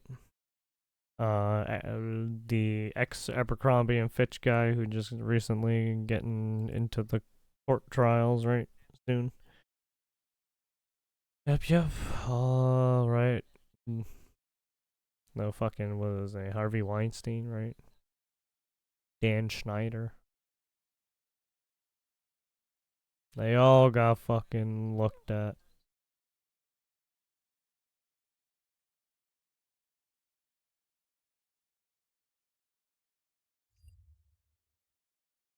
Alright, let's see. Murder got released from jail and then did it again. Oh, well, yeah, this seems to be a running theme, eh? Dispatch receives a call about a severe altercation involving an elderly cancer patient, David. The other individual is Philip, a 59-year-old former boxer who was released from prison just 2 weeks ago. As multiple police vehicles rush toward the location, another call suddenly comes in.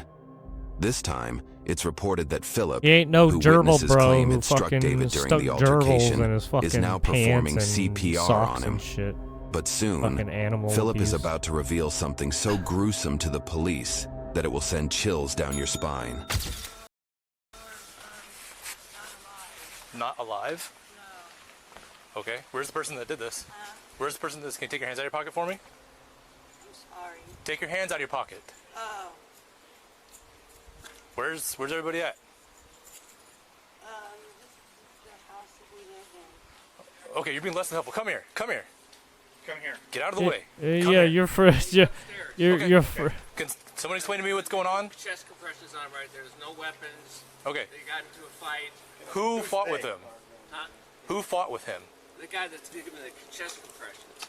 He slowly calmed down, but he punched him a few times.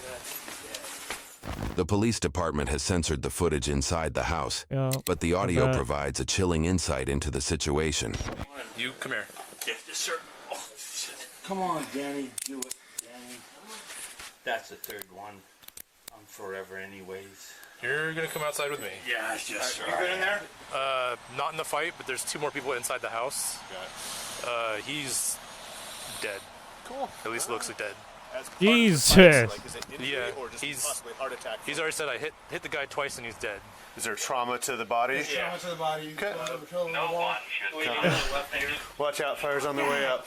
Dead. Blood out of the left ear and blood in his mouth. I felt a faint pulse in his left wrist, but that was a little bit earlier. The faint pulse. Oh, he's still kicking apparently. You know how it is. I've done 24 Apparently years. he's still okay. He probably shattered his skull, or like concussed him or something. Do you need a 3rd set of cuffs? No. Son of a gun. Run, ambulance people. Alright, so who all lives here? Okay, so I'm the house manager. Okay. I was asleep. Mm-hmm. We heard some tussling, wrestling, like, get off me. And then Phil came out, and he goes, well, Danny jumped on me. And then I looked over at Danny, and it looked good. Okay. Obviously. We're gonna go in this car if we can. Sure, kid. Are you hurt at all? I am not, except for maybe my hand. Okay. It's the end of the road. It's the end of the road.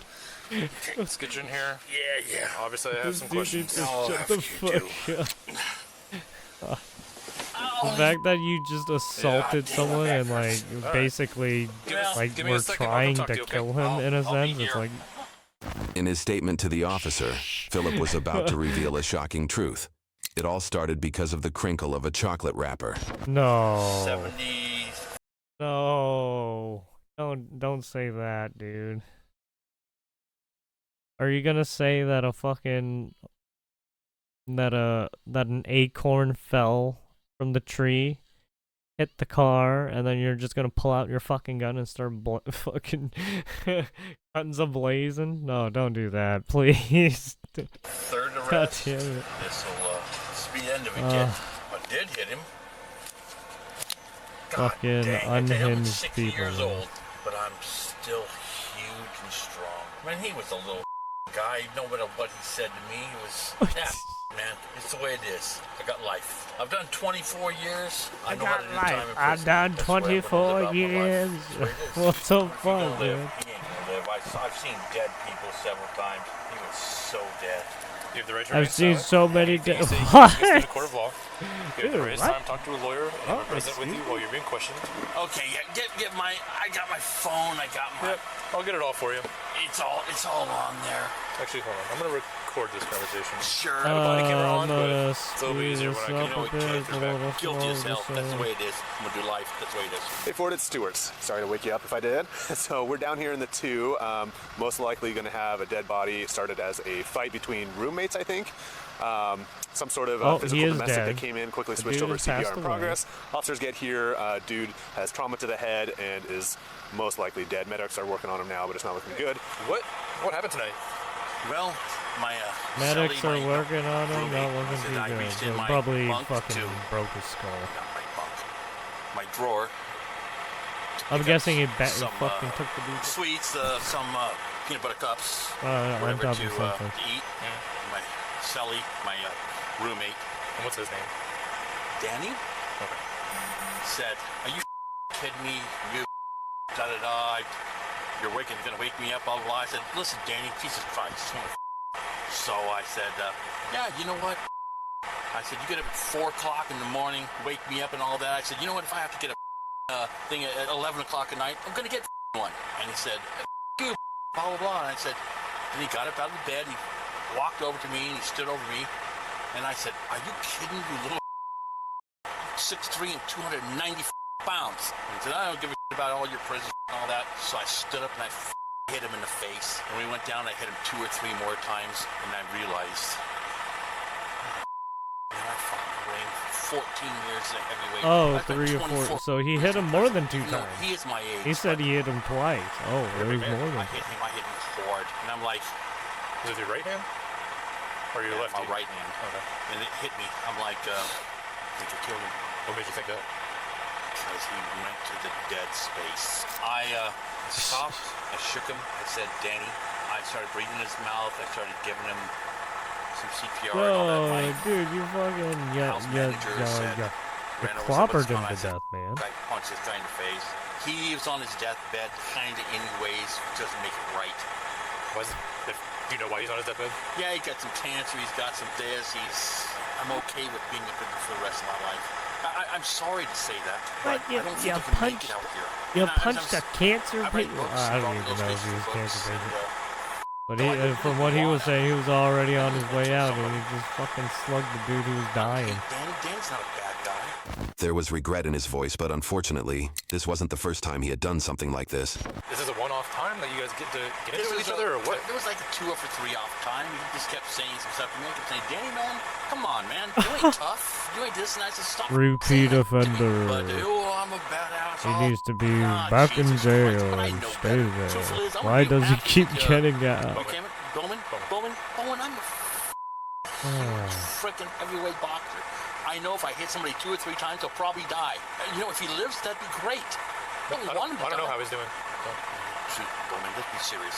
Didn't look good. God, he's so dead. I tried to bring him back for life for 2 or 3 minutes. I don't think he wanted to live no more. I'm not being an asshole. I'm just who I am. There are worse places. There's so much. I did time to San Quentin, Chino, Shelby County, Chino Farm, New Memphis.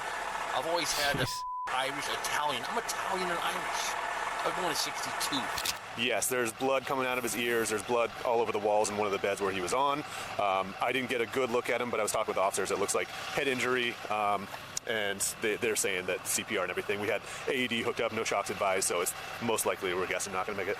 I just made cookies with maybe like 3 weeks ago, I made cookies with the Craigslist killer. I might ask you more questions about that later. That's not really what's going on here. But you know, it's not like I want to. I tell you something. I love people. I don't want to hurt people. I don't want to disgrace people. I don't want Wait, to what? people. I don't want to bully I'm people. sorry, the That's not my Craigslist whole life thing in life. I mean, I'm you're sorry, asking for what happened tonight, then? Like, what was different? What was different is I told him, stop saying stupid things to me. Apparently, he had talking to me like I'm cookies with Stop Philip talking to me like Markov. you can do something about some. And if I pick something up or I do something, you know, I mean, you go to bed at 8:45 at night. I get it. I try to be nice, but God dang it, I don't go to bed at 8:45 at night. But if I pick something over in the drawer and it makes a little crunchy thing, don't talk to me like I'm a piece of shit. I'm gonna get up and punch your face in. I got up and punched his face in. The problem was that I'm so big and so strong. I hit him. He died. And Didn't really mean to do it. Would I do it differently if I had to do it all again? Probably no. I appreciate the honesty. There you go. And you know what? If I have to do life in prison, I'm 60. According to police reports, Philip had a long and troubled criminal history, marked by domestic violence and assault. He had once served prison time for nearly setting his parents' house on fire and had pleaded guilty to violating a lifetime. Oh my god, we got ourselves a sorry. And Kaisen. Oh god, I'm sorry. Streamers that set their houses on fire purposefully. Domestic violence protection order granted to his own mother. For most of his adult life, he had been in and out of prison, each release followed by a struggle to reintegrate into society, a cycle that seemed impossible to break. No, it didn't look good, but I'm telling you something. We have some of the best medics. I'm telling you something. You know what? I hope somehow he stays awake. I hope somehow he stays alive. I hope somehow he sees his grandchildren. Hey, don't worry. I get life for this. It's my third one. This is a fire question. They just want to know what. Hey, did he frickin' live? So you only hit him in the head, right? Yeah. With a fist? Yeah, a couple times. In the head? Yeah, a couple times. Once while he was standing and then a couple on the ground? Yeah. No, you know what? fucking smacked him a couple times, neutral, and then ground pounded his face in. 13 days ago? Where were you released from? Stafford Creek. Okay. I mean, that was, yeah, dude, until I killed somebody. You don't know you killed him, but yes, this is up. Right. I still have his blood on my frickin' lips trying to make him be alive. I ain't never seen somebody more dead than that. I'm sorry it happened. I'm sorry. I'm really sorry for his family. I really am. How long have you known Danny? 13 days. 13 days? Okay. So they put you right here as soon as you got out? Okay. And Dave and the rest of the guys, them people, I like them people. Come on. I can only speculate, man. It's right. He's dead. I've seen a lot of dead people in my life, and it's so have I. So have I. What is it? Somebody's dead. This guy is wild. And, hey, it ain't gonna be no thing in court, nothing. To be alive. I'm fine. I found a reviving alcohol in that house, and I drank as much of it as I could before you got. It's the last I'm gonna have until. Okay. I can smell it. Apparently he's intoxicated. What are they gonna do? Give you life? But once I hit him once or twice, I knew it was all over. God, I hit him hard. I hit him. I felt like the cheekbone. Shit, I felt it break. Dude, this guy is so deranged the way he's fucking talking about it. Died when it happened. I was not happy. He like has a hard on. Well, I shouldn't say has a hard on. But he sounds enthusiastic about it. Right? Holy crap, yes. I understand I took this in conjunction with the criminal investigation. Okay. Philip told the officer that David approached him and started the altercation, but the house manager.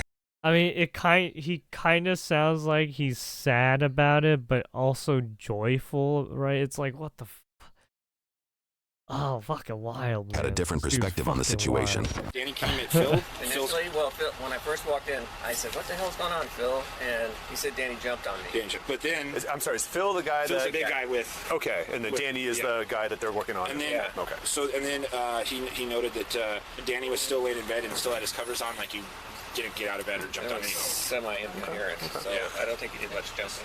So other than Danny and Phil, there's you, and then the woman down there also lives here? The woman you're talking to right now. Yeah. And I was going to come out and just share something with you so you can tell your partner. She has dementia. Okay. So she's, what you, just take with a grain of salt. Sure. Her memory on stuff. Even though she was half asleep. But no other people in the house besides the four of you. You, her, and then the two upstairs. There's two in the garage. Oh, there's more. Sleeping. Sherwood and Demarius is talking to her. They're talking to her. Okay. Do we know, Fire's asking, do you know what happened with the assault at all? Does anybody know? So he only heard sounds of. No one saw anything. No one witnessed it. He may have broken his hand, he's saying. Right hand. Can you stand up? Yep. Yeah, go ahead. Try. Look bad? Maybe your middle finger or your pointer finger right there, yeah. Yeah, you probably broke the finger. Yeah, that's the way it is. Yeah. Well, okay, back in? Yep. Yes, please. Okay. I was just coming out. Any more details from Broke our his suspect finger. as far as the fight or what he did? Was it just punches? Yeah, just punched him 3 times. He said he punched the victim 3 times. What, he just fell over and... Yeah, so he punched him once, he fell to the ground, then he hit him 2 more times. Okay.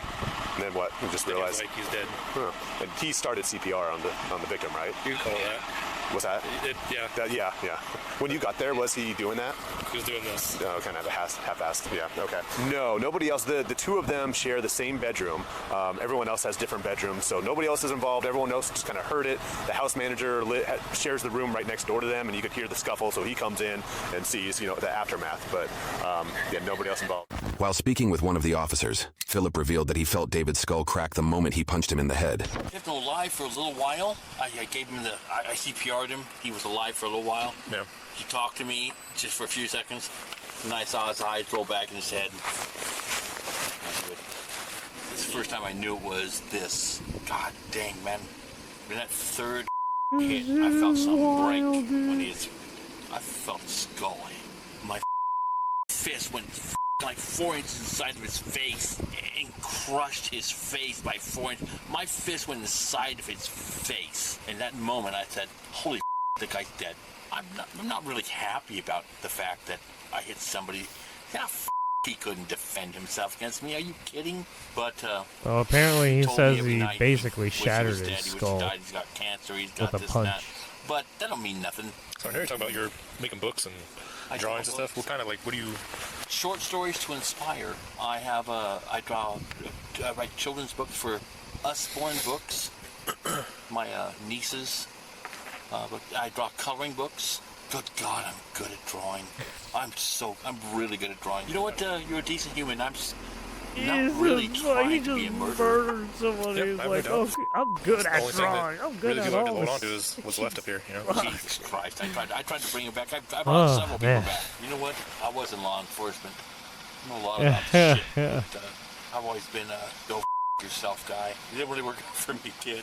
I loved my great nieces and nephews and all my grandchildren, and they were just so helpful and promising that I'd be out, that I could write children's books and all that for them and all that. Well, we don't know how true this fucking story is to be. I should be in control of myself, to where why would his given what he just did to that fucking person. First time I've had my mouth on another man's mouth. Look at him, murdered him. I died in a car accident in 2009, and they said 0% chance of survival. And I was in a body bag, and when I went to the morgue, I rolled around the body bag, and they aired us into Harborview, and here I am, about to go to life in prison. Huh? Excuse me? Is it in the, you're right? They said because the way you said, yeah, the way you said, what? Like the boxer strike down here in the pinky or wrist? What are we looking at? Probably mid-hand. Mid-hand. Do you need anything else there, fella? I want a bottle of water. No, dear, you guys are great. You ain't nothing right to mind. You wish to talk to us? Wish to talk to us? Yeah, you're. You know what? Willie Philly, yeah. Yeah. That car, whose car did you get? It's a new one. It's like 300 miles on it. Oh, nice. My car I got T-boned sitting in an intersection blocking traffic, and then no way. Yeah, my car was out for about a year. They put 70 grand into it, fixing it. Yeah. And then Liam wrecks it. They issue it to Liam, and he wrecks it like 2 weeks later. Oh. Yeah. Philip was charged with murder, and his bail was set at $4 million. YouTube thinks you'll love the video on screen. Click to watch there you now. have it. Cops talking about the other bullshit they get into, and then boom, he's booked. There it is.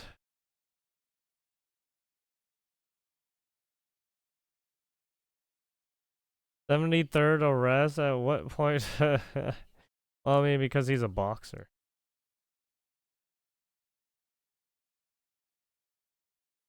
Yeah, also, yeah, when he said 73rd arrest, he keeps getting tried for the same crime. And so what happens is you can't do double jeopardy in a sense. You cannot try for the same crime. So the fact that he keeps doing the same crime over and over again. What are you doing? Fucking stop!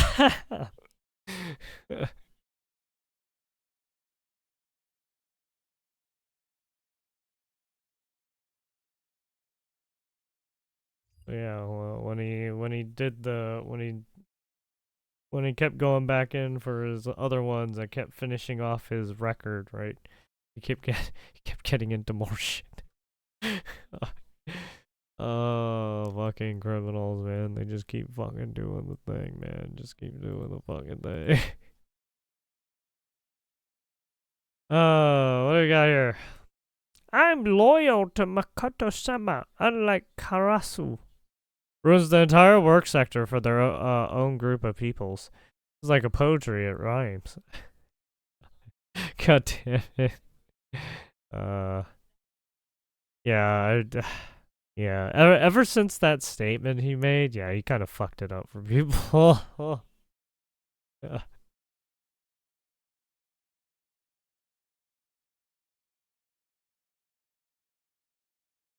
What did Prosy? It wasn't about his sketches. It was about his I guess his socio-political stance on certain things in the industry, which kind of fucking rubbed people the wrong way.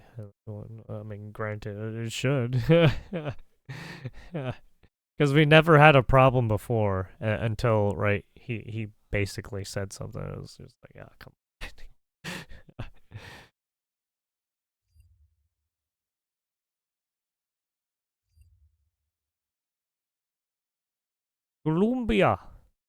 Columbia grads tearing up their gender studies degrees. How will they get jobs at NGOs funded by USAID?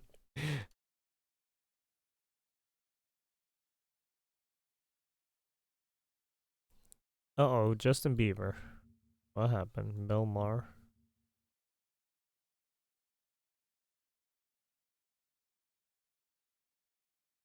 Oops.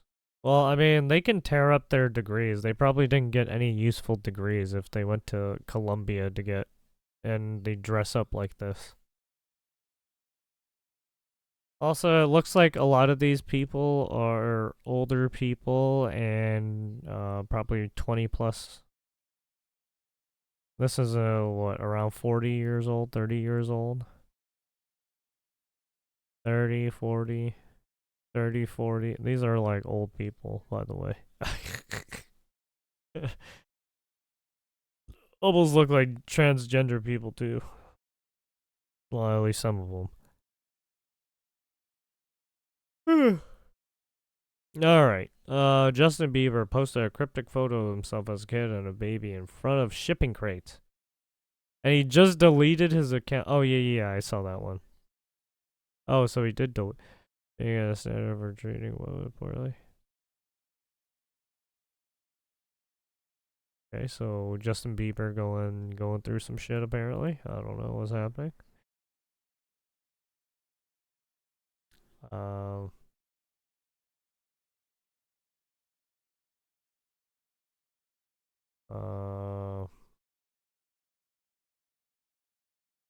Did not write his songs.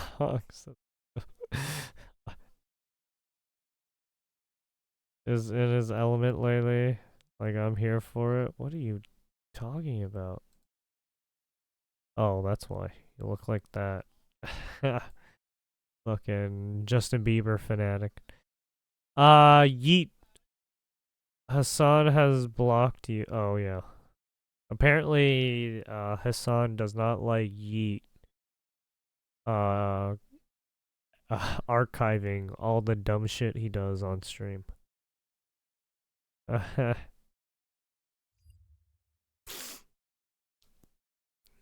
don't need that.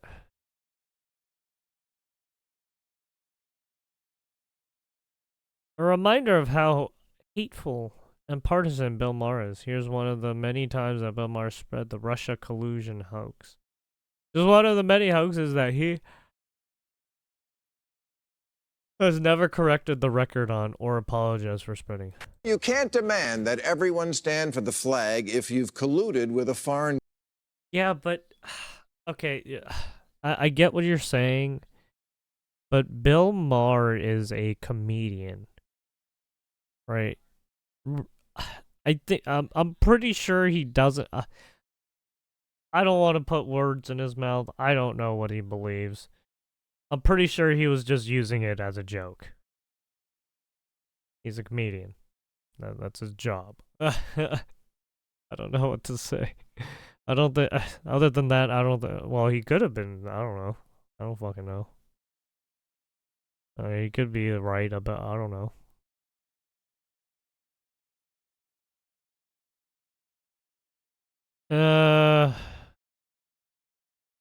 He speaks to Kid Rock about meeting with Bill Maher and maybe Dana White.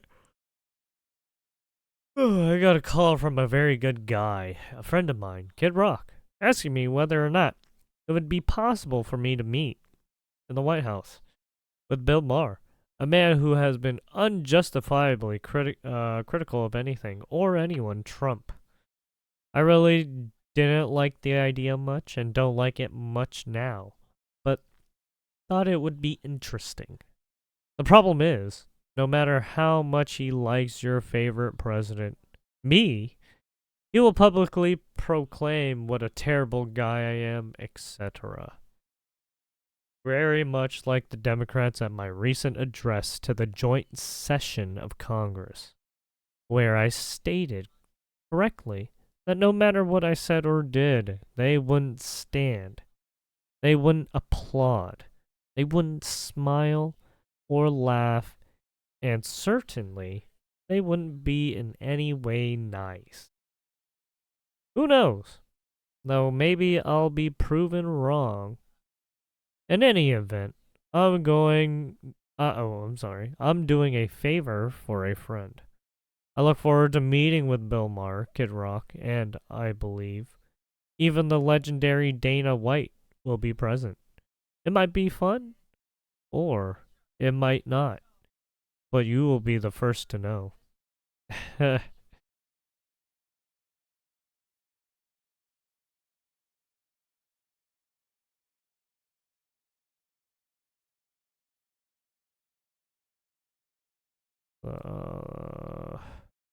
Trump should have just asked Bill Maher if he still thinks that the Russian installed him as president. I mean, I guess he can now. We'll see.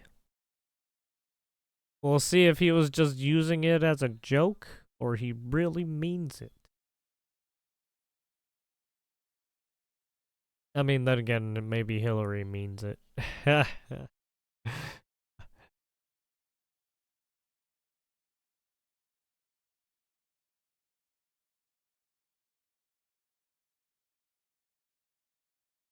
Woman in Iran was executed for carrying a pocket knife, her only means of defense. After she stabbed a businessman in the neck as he tried to rape her during a job interview. Oh.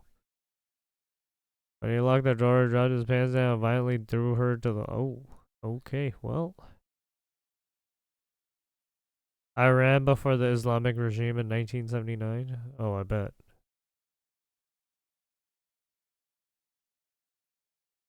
Oh yeah, that lady. Oh yeah, she was beat up, but yeah, severely. Jesus. Hassan! Hassan! It's another one of your friends! Hassan!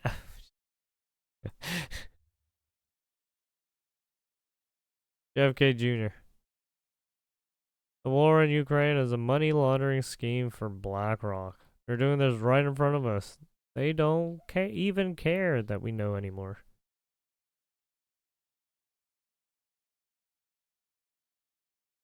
Oh, the globalists. The globalists are gonna get us.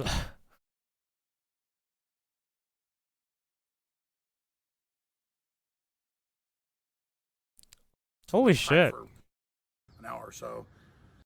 Okay, Alex Jones looks like he fucking slimmed down. What the fuck? What the fuck happened to him?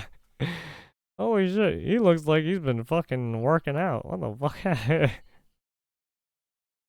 Before he was a little chubby. Now he's he's slimmed down. He's getting ready to do a death match with the globalists.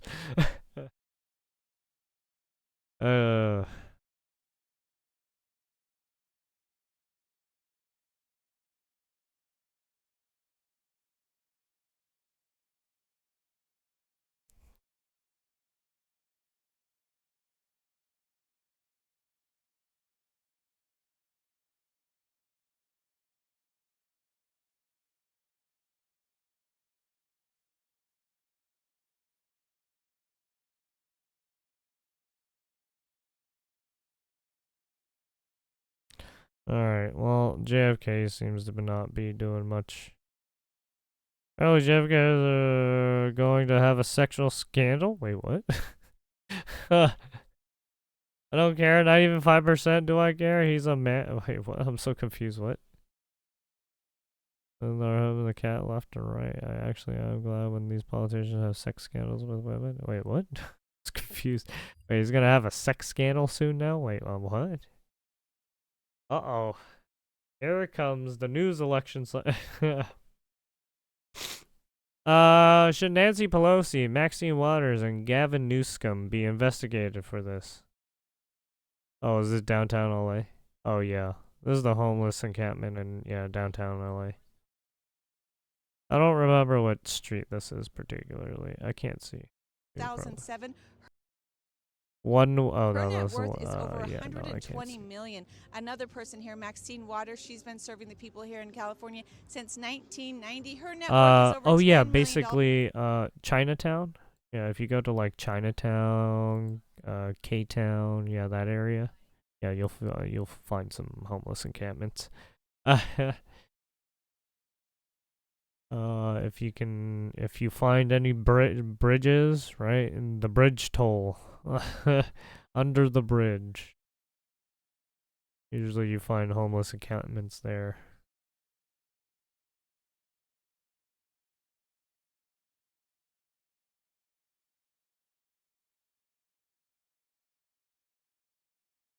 Nancy Pelosi caught on tape laughing at the idea that Jan 6 was an insurrection and the Proud Boys being white supremacists. I mean, he's like a stereotypical military, right. This. No, that's you were supposed to have a plan. Exactly. It's called operations order. You sit down overnight with your soldiers. You go over. All right. If they're I'm back, Bromy, and I should care why.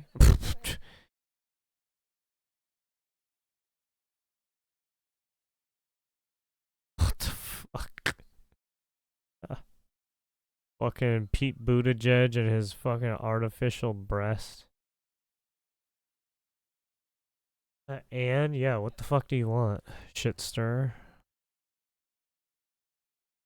When a society loses its moral compass, it collapses within J.K. Chesterton. They're exposing the decline of the West. The celebration of obesity.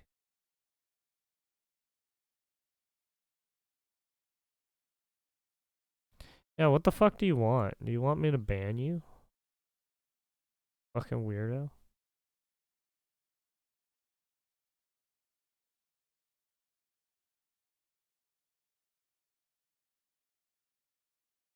Huh? What do you want, Troon?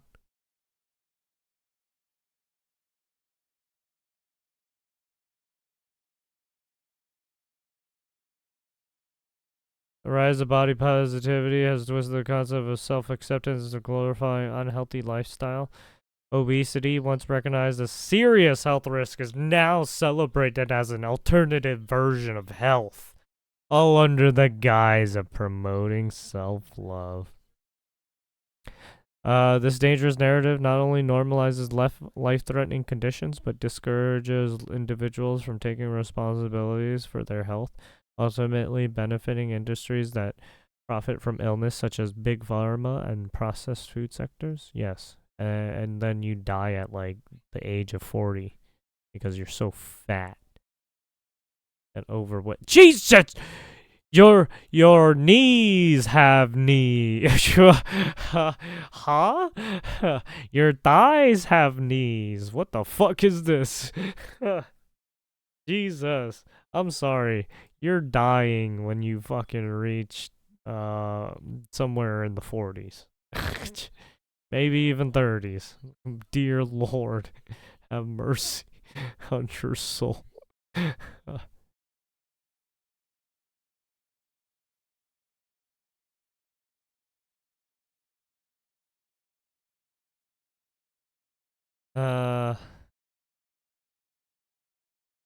Feminism, the destruction of gender roles. There it is. It's true. Uh-oh.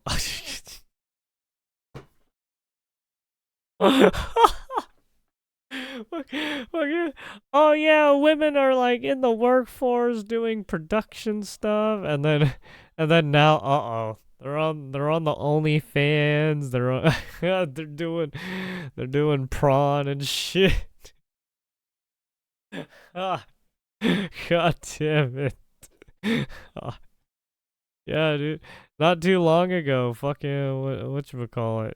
Hooters is closing down. Rip all the hot women. Oh shit, man. The death of masculinity. Men have been conditioned to suppress their natural instincts, becoming passive and compliant, rather than strong and assertive. Yeah, pretty much, yeah. I can agree with that. Masculinity is now labeled as toxic, discouraging men from embracing their roles as leaders, protectors, and providers. This war on masculinity has created a generation of lost boys and absent fathers, leading to a lack of direction and purpose in many men's lives, weakening the foundation of Western society. Yeah, I mean, the fact that the nuclear family, right, has been eroded, right? American dream has been eroded, right? So, in a sense, yes, you can say the death of masculinity is kind of happening right now. Special thank you. Roofer, 90% men. Logger, 93% men. Veteran, 90% men. Plumber, 97% men. Mechanic, 92%. Carpenter, 92% men. Coal miner, 94%. As you can see where this is going. They obviously didn't put in like a technical engineer, right? Like a software engineer or anything like that. But yeah, I think because once you get down to like software and stuff like that, it's kind of more balanced. Probably. U.S. average testosterone levels and fertility rate, yeah. So yeah, apparently the average male testosterone levels have been going down every basically decade in a sense. Or every 5 years, 5 to 10 years. Maybe it's all the shit we're eating. Or maybe all the stimulus or stimuli around us. I don't know. Who knows? Could be multiple factors, right? It's not just one thing. Divided by design. The identity trap. Oh, making sure we divide and conquer, right? Rule by division.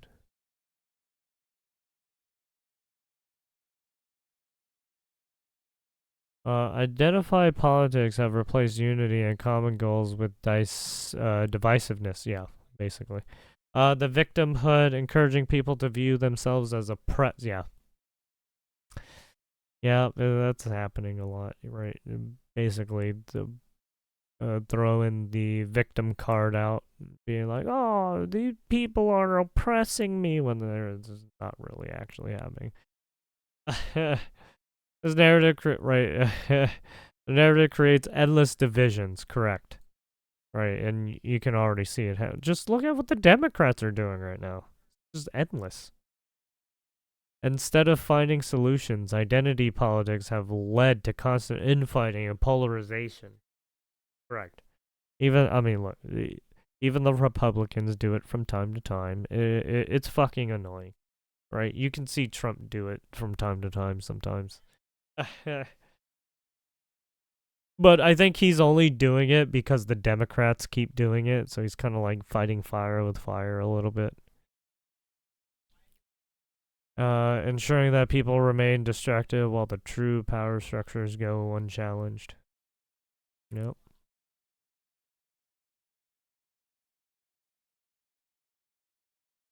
And then you got the porn pandemic. Uh-oh, here we go. basically this ties in with the feminism one a little bit, right?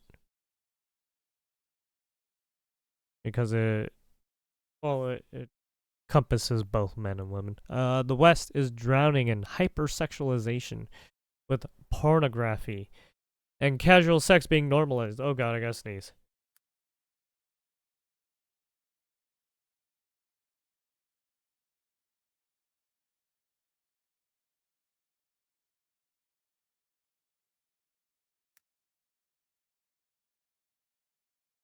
I think I'm okay. I swear? No.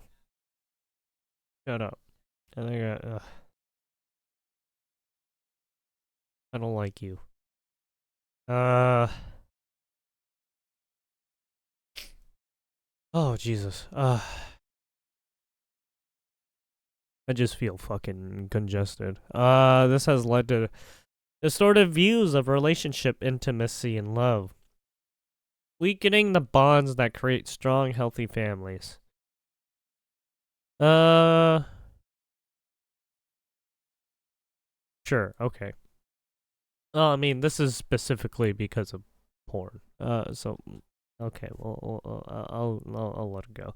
In the West, porn addiction has stripped countless individuals of the ability to form authentic relationships, creating a generation that's emotionally numb, disconnected, and unable to experience true intimacy.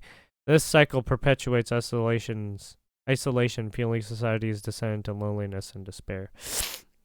What if both the people in the relationship watch porn at the same time to fuck each other? That's a thing, right? I mean, I don't think it's a good thing, but it's a thing.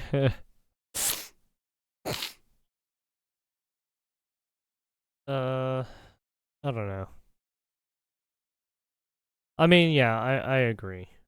I mean, I agree with all these. I mean, you can't. There's all obviously instances where this shit has been happening. Like I can't disagree because it has been happening.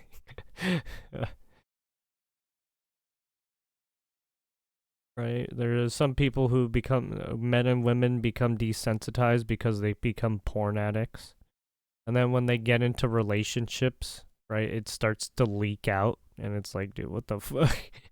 And then the partner gets all weirded out because it's like, Jesus, well, why are you such an addict, right? The war on faith, replacing morality with materialism. Organized religion in the West has been demonized, with secularism and atheism elevated as the only enlightened worldviews. Correct. In a sense, yeah. The attack on faith has left society without a moral compass, allowing materialism and hedonism to take root as guiding principles. Yeah. I mean, you can see it with some of the conflicts going on right now, especially with the religious undertone to it. As traditional values crumble, people turn to empty pursuits for fulfillment, leaving them spiritually adrift and easier to manipulate. I mean, yeah, useful idiots, right? This erosion of faith has paved the way for an increasingly soulless and controlled society, where the pursuit of power and pleasure eclipses deeper meaning and purpose. I'm not a pee addict. I sober up every day. Look, there's nothing wrong with the corn, okay? It's just don't do it like every time, okay? Moderation. Don't be weird. I mean, you literally see half-naked people in movies and at the beaches, right? It's not hard to just calm the fuck down, right? Don't let your chemistry fuck you in the butt, okay? Relax. Have some self-restraint. No, don't become an animal, okay? That's all it is. The suburban trap. Isolation and dependency. Like the dependency of people trying to depend on the government so much, and then the government fucking them in the butt, and then they ask why they're getting fucked in the butt, and then people tell them it's because you depended on the government. In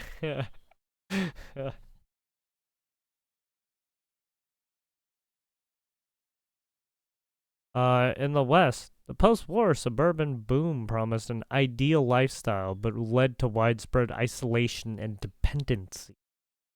Instead of fostering community, suburban sprawl disconnected families, forcing car-dependent, solitary lives. Rather than promoting social cohesion, this model has left Westerners isolated, reliant on consumer goods, and tied to long commute, eroding the sense of community and weakening social bonds.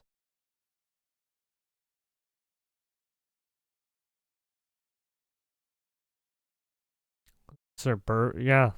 You wanted your house in the suburbs, right? It's a trap, dude.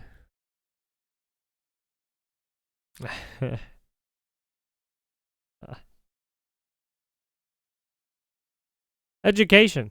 The woke indoctrination factory. Uh-oh, here we go. Is that Patel? I mean, not Patel. Fucking, Why at the same time is this popping up in localities across the country? Yeah, it was what's his face? In the West, education has shifted from teaching critical thinking to pushing ideological agendas, correct? Like critical race theory. And this weird gender identity study bullshit. Yeah, this is fucking weird. Don't do that. Schools and you don't do like the Taylor Swift bullshit thing or whatever that fucking thing is. There's also another one that's named after another fucking musician. I don't know who it is, but don't do that one either. Jesus fuck. Ay ay ay. Schools now act as such as filling young minds with the woke narratives rather than fostering independent thought. This includes pushing children into questioning their gender identity, promoting other radical ideologies, ensuring future generations are easier to manipulate and control. This deliberate shift ensures the masses never challenge the systems of power that kept them subjugated. Basically, the whole transitioning. I hate to say it, but the whole transition, right? Gender affirmation and transition, right? You're being indoctrinated. You're being used. You're being used as a fucking experiment. Just like how fucking Hassan likes to experiment on his fucking weird chat, too. Yeah, I think Hassan recently did a interview with fucking, well, not really interview. I don't even want to call it an interview. It was more like baiting out rage from Elon Musk's daughter, or well, not really, well, son that turned daughter, right?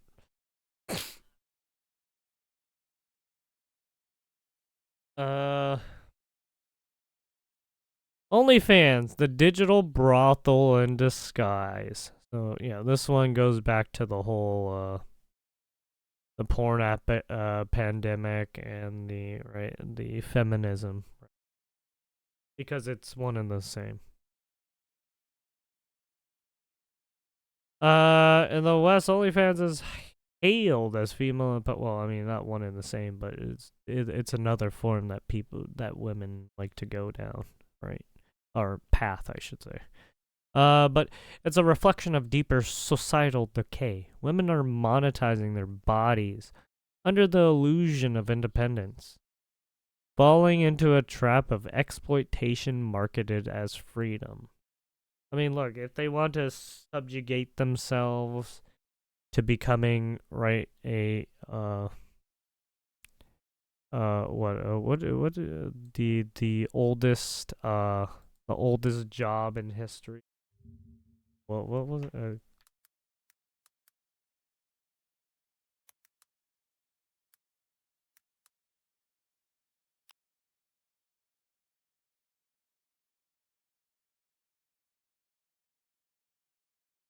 A courtesan.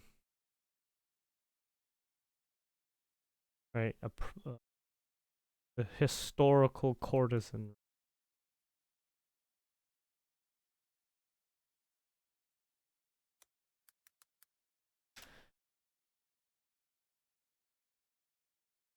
Courtesan. There it is. Okay. Alright, like the Victorian era people. Courtship. Stuff like courtesan. Yeah, I guess you can take it back to the Middle Ages. Yeah, I mean, well, you could take it back behind even before that, right? The slave trade and all that shit too. Back in, right, when ancient Egypt and ancient Rome and Greece and all those, right? The Byzantine Empire, even then.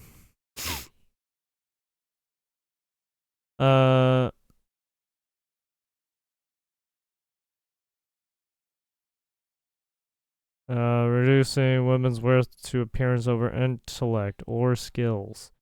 It's digital age exploitation that erodes self-respect and dignity in Western society. Correct.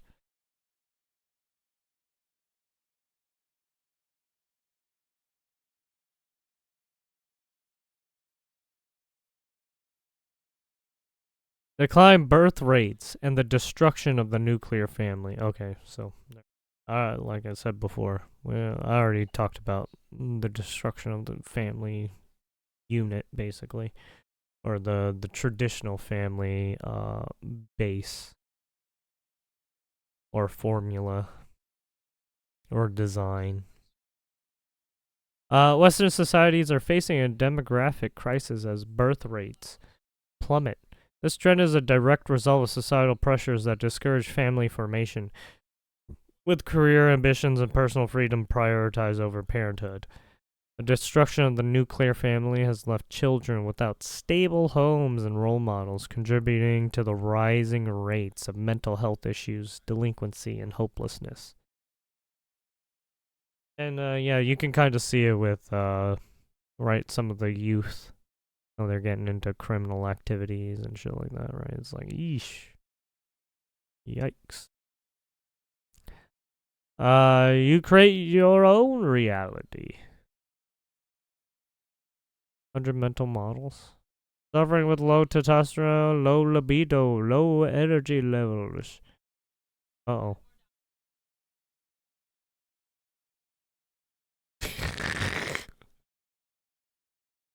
When your knees need bras. No, fucking when your knees have more knees. It's like, what? When your knees have butts on them. And more butts. Got like 1, 2. Got like one butt here. Got like another butt here. You got a triple butt. God damn it.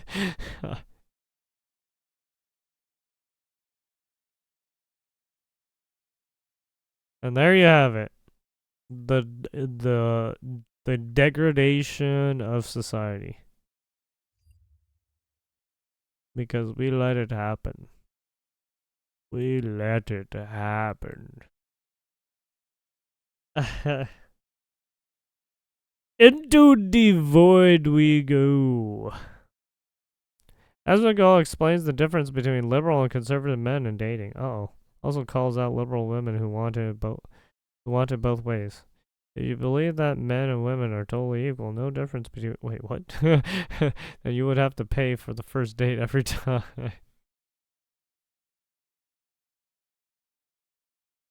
Guys, 50 backdoor... Jesus! Oh, is this... believe this was art? This is America. This is America. I mean, it was the same thing with what Kendrick Lamar did with fucking with Drake, right? Who was funding and organizing all the paid protests? Oh, did he calls it for paying people to show up to rallies? They claimed there was 30,000 people, but they got all the cell phone data and they found out there was 24,000 cell phones.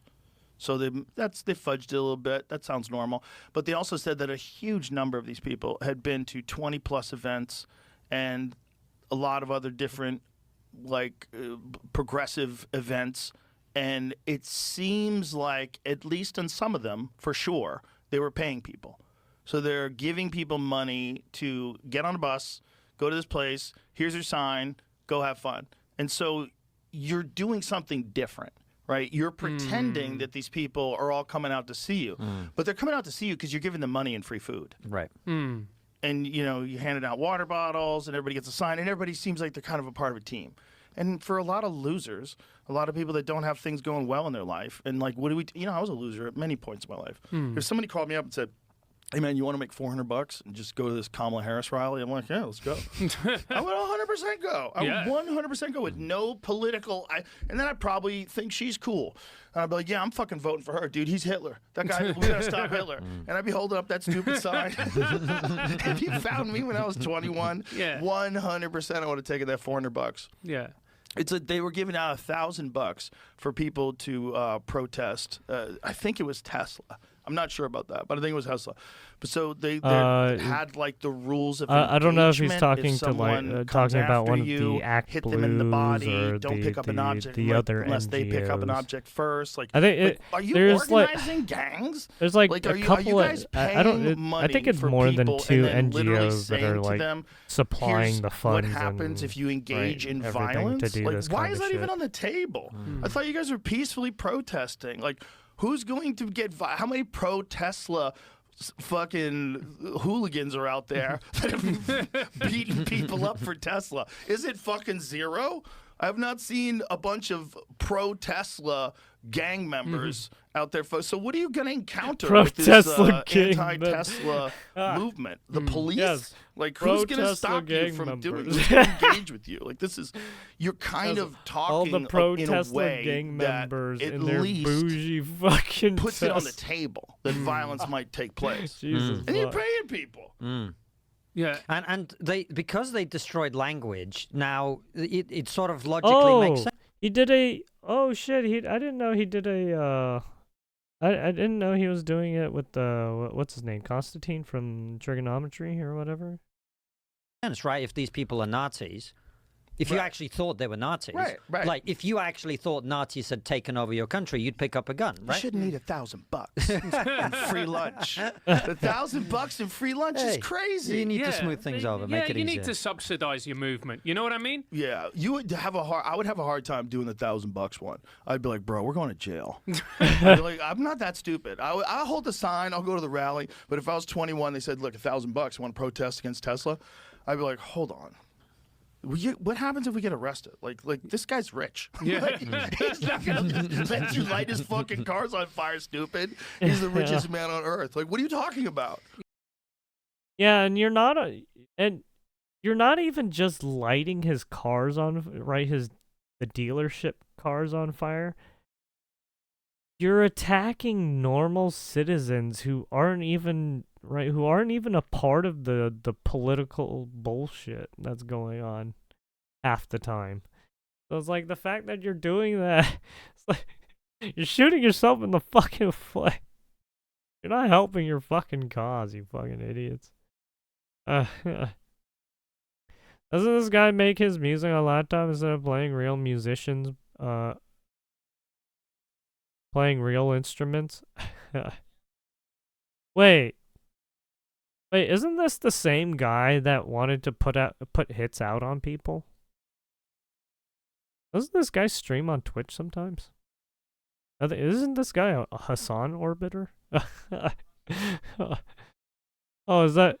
Oh, it's Asmongold and fucking... fucking Trainwreck.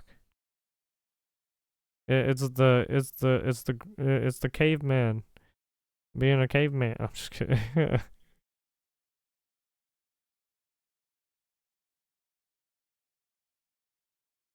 It's a rare sighting of Asmongold the caveman out and about.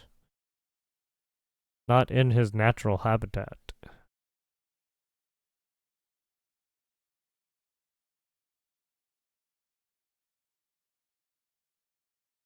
I'm sorry. There's nothing wrong with Asmongold. He's fine.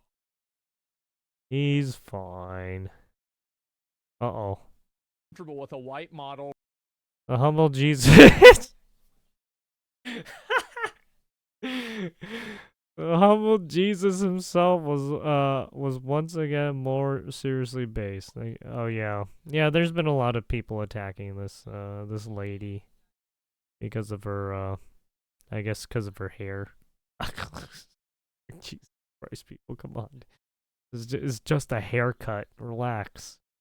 It's not gonna hurt you. It's not like the Medusa snakes coming out to fucking chomp on your face.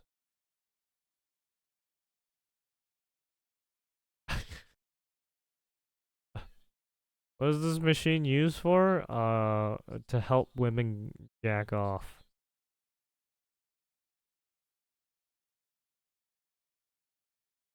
Oh no, don't do that. He just shaved his eyebrows. Oh god. He looks like a fucking murderer. Okay, well, that was very lewd. I should probably stop scrolling on the fucking...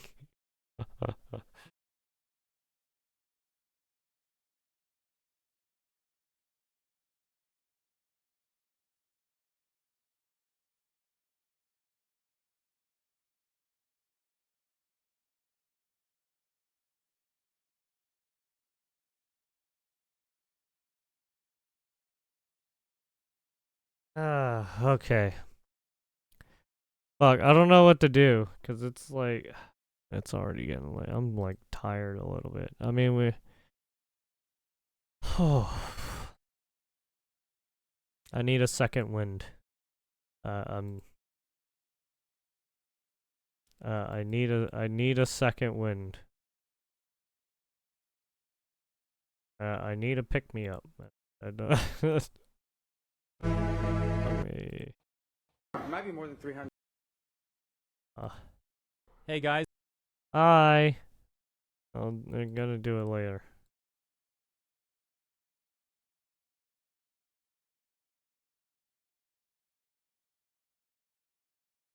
I'm trying to like...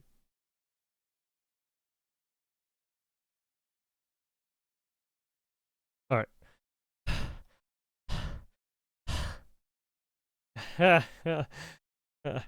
Alright, here we go.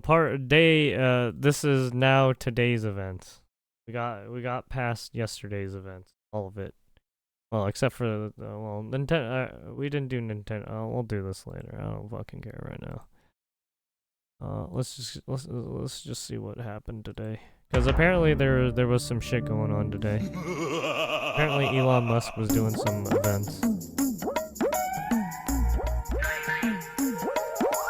Why are you here? Why am I here? I'm here to support Tesla. Oh wow. The dealership, Elon Musk, and Doge. Are you from Ohio? I am from Ohio. Do you drive a Tesla? I do not yet. Oh wow, do not But yet. this is all making me really want to pull the lever and do it. I am car shopping. She's basically, oh wow, everyone's hating on Tesla. I'm just gonna buy a Tesla now. at the moment. I currently drive a BMW. Seriously, do it. Do it. But when I look around at everything that's transpiring, and then you find out that Tesla is one of the most American-made cars. I've been in a Tesla. There's nothing wrong with the Tesla. It's a nice car, right? It's like it has that luxury feel to it. Okay, so if you want a nice car, it is a nice car. It's probably how I'm gonna roll. It is expensive though, because of fucking electric vehicle, and it is Tesla, right? American made, in a sense.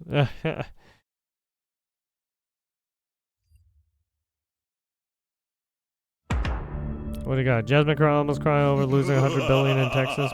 Shut the fuck up, bitch. You should look at like Fannie Willis and Tiffany Henyard. They fucking burnt so much money. And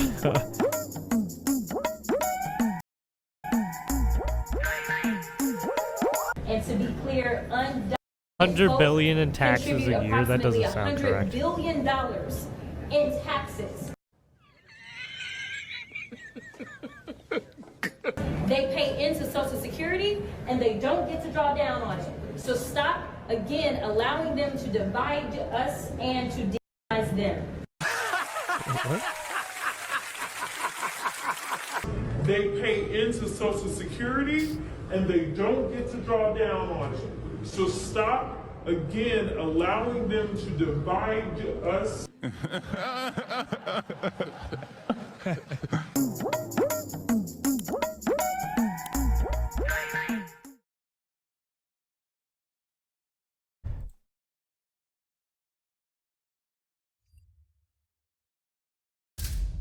I don't know. Crazy people. Hakeem Jeffries himself laid out the plan of Dems to win the U.S. House in 2026. In Wisconsin, that's a 50-50 race. Because we know Wisconsin's a 50-50 state. Yeah. Is it? Really? Wisconsin? And we have a strong Democratic candidate. Whoever wins is going to determine who has the majority. Didn't it vote Republican? In the Wisconsin Supreme Court. Why is that important? Electoral? Because there are gerrymandered congressional. That's right. Gerrymandered. Really? Lines right now in Wisconsin. Oh, there's gerrymandering happening in Wisconsin. What? Excuse me? It's a 50-50 state, as I mentioned, but there are 6 Republicans and only 2 Democrats out of an 8-person delegation because the lines are broken. Right. Whoopsie daisy! And as soon as possible, we need to be able to revisit that and have fair lines. The only way for that to be even a significant possibility is if you have an enlightened Supreme Court. And so, I think that's an incredibly important race. So you want... Man, you are one pathetic loser. I was like, hey, Supreme Court, hey, make this decision for me, please. Like, what? Get the fuck out of here, you fucking weirdo. Like, hey, Supreme Court, yo, this is your problem now. You gotta fix it for me. Fucking asshole.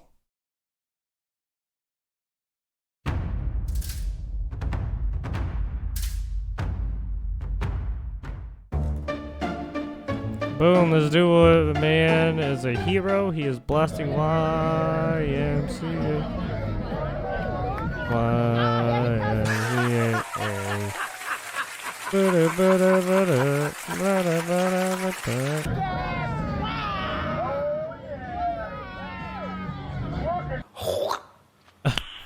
Nice.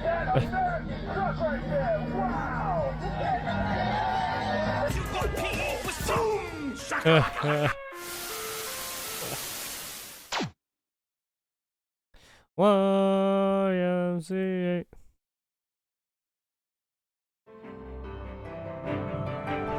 There's a lot of speculation lately. What's Joe Biden going to do? Is he going to stay in the race? Is he going to drop out? Here's mine. I am running, and we're gonna win. Oh, Joe Biden came out. Oh, he said he's gonna run. He's gonna. Oh, and then he drops out.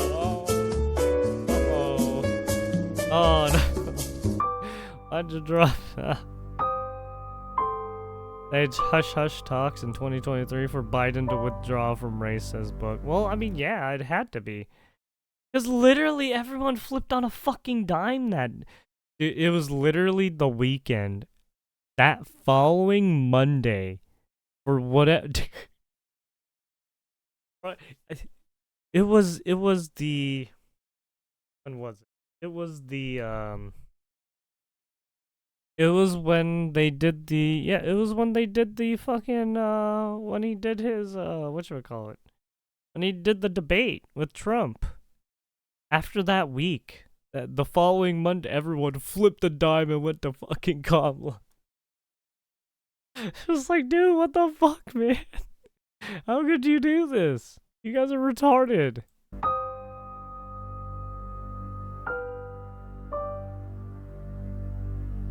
Die in office as far back as 2023's scathing new book claims. Wow. They wanted him to die in office. Drew up plans for Biden's death in office if it ever happened. Right, if it was going to happen.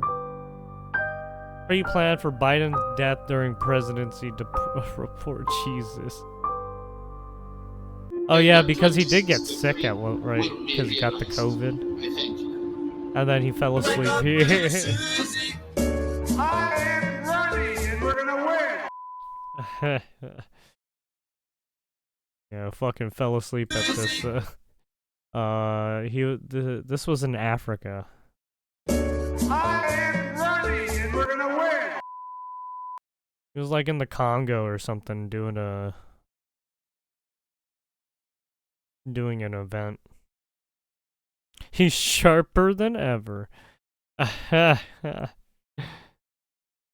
I'll lead an effective strategy to mobilize Chulana Munabaparuzuru. What? Peruzuru? What the fuck is that? Excuse me?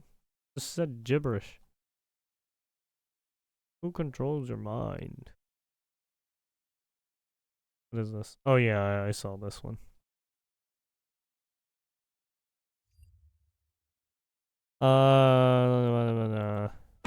Angry gravity protester almost cries when parking next to Tesla.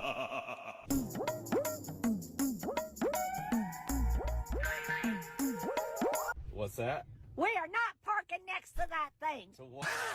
What? I don't want to be anywhere near that thing. I don't want to get out near that thing. Oh my gosh, it's right there. What is wrong with you? Are you okay? That means they're in there. Whoever it is, they're gonna be in. We are not parking next to that No, thing. this can't be right. I don't want to be anywhere Dude, near that this thing. granny's crap. This can't be right. Yeah. Oh my gosh, it's right there. Bravo to the cameraman.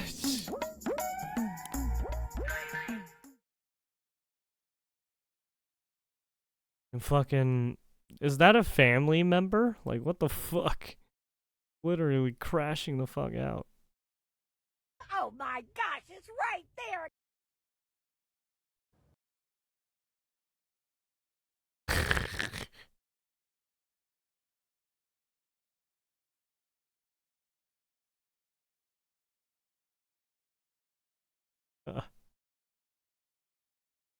Oh my god, it's right there. Oh my gosh.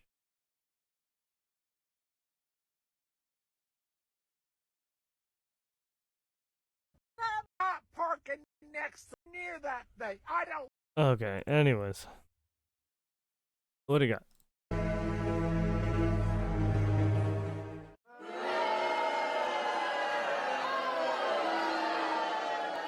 Oh shit, I haven't Well, been doing a good job. Americans at, know an Intel failure or an fucking Intel making blunder sure I when get all they the- see it. And even this sort of strong, no retreat, no lazy surrender and approach, fucking tired right now it to do appears to all be this shit. running up against an immovable object. And polls showing that even 60% of Republicans are saying this is a big deal. Yeah, look, there's a basic rule of politics that usually is true. Don't treat everybody like they're stupid and like they're complete morons out there. It's time to build back That's funny better. that you say that. But our dumb focus bitch. is on solutions. This past week, we opened, I should say, several facilities that will provide almost 7,000 beds so that we can move these children from the Border Patrol facilities into shelters. We've also taken steps to expedite processing at the Oh, border. you mean the Biden border cages? remains closed. It is not open. We are turning away the majority of adults. The border remains Yo, Drano, closed. It is not you open. coming We to are me and turning my away the wife Brett majority of Cooper's adults. wedding? What are you talking about? believe that. We're taking a look at the record number of migrants that have arrived in the country You're over out the of your last 4 mind. years. There's new information about how they compare And I'm pretty to sure the Brett migrant Cooper surge has a of boyfriend or some 1800s, shit. and then the staggering 'Cause she got number of rings those on her considered finger, man. criminals by the government. They are portraits of the immigration boom in America. The late 1800s drawing in millions of Europeans to the United States, Yeah, it's me. setting Uh-huh. records not broken until now. Sure. The New York Times digging into the numbers, finding the recent With your immigration attitude, surge has I now don't been know the about that one. largest in U.S. history, with 8 million arriving just since President Joe Biden took office, It's sick. representing an increase of 0.6% of the total population, a jump not seen Your attitude since and the personality, 1850s. I don't know, The man. border remains closed. It is I not just open. don't We are believe you. turning away the majority of adults. Yeah, look, there's a basic She doesn't know rule of me, but I politics that think she usually really is true. likes Don't me. treat Oh, everybody okay, like so they're stupid You're, and like they're you're complete going like morons out the there. Pokimane If you route. want to flee and you're Did fleeing you hear about oppression, that, you dude? should come. The dude got catfished by a Pokimane impersonator, and then he keeps trying to message the real Pokemon. It's bad. And all of us within the Democratic Party, we oppose illegal immigration. Yeah, Pokemon's got a stalker. Well, I don't even know if he's actually messaging the real Pokemon, but he's getting messaged by a fake Pokemon, right? A catfisher. And he thinks he's getting married to the real Pokemon. Where her editor was wagging off to her videos. Yeah, I don't know how real that fucking... I don't know how real it is. Because it's Pokemon. And also, I'm pretty sure like half of the people that try to watch her stream are probably trying to goon for her. So it's like, I don't... It's hard to say how real any of these situations are with these influencers. Yeah, she's my second wife. Yeah, like everyone else's. Like everyone else's.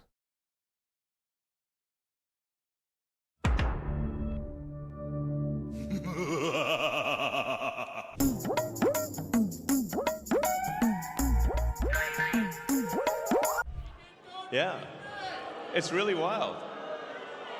So, Oh, how'd you mean everyone else's? like, I mean, it was inevitable that at least a few Soros operatives would be in the audience.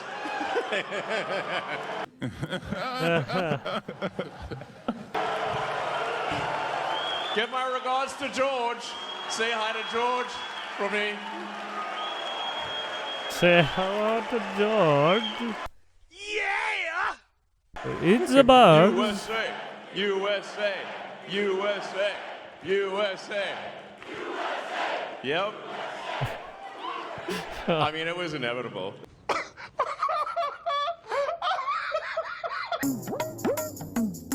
Apparently, I guess they were raging about something. Yeah, so apparently at the... Us hands out $1 million payment after Wisconsin Supreme Court declined request to stop him. Last 2 hours, Elon Musk handed a pair of $1 million checks out to 2 Wisconsin voters in Green Bay. The move comes just 2 days before a closely watched election that will decide the balance of power in the Supreme Court in Wisconsin.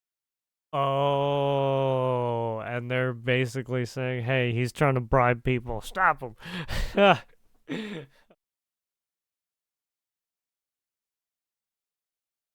Stop this guy. He's trying to bribe people. That very court refused to hold a hearing on an attempt to block Musk's giveaway.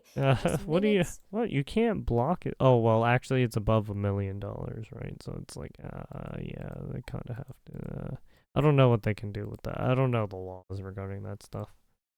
If it was like something a smaller giveaway, yeah, sure, but it's the amount.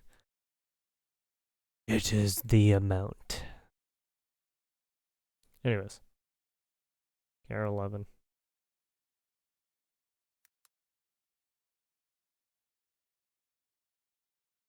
Local news.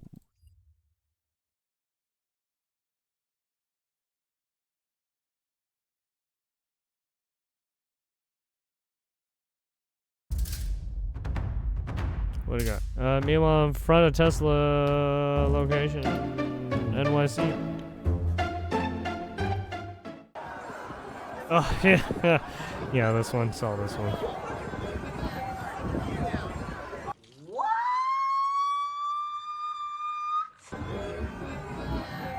Yeah, they were all like playing dead in front of it.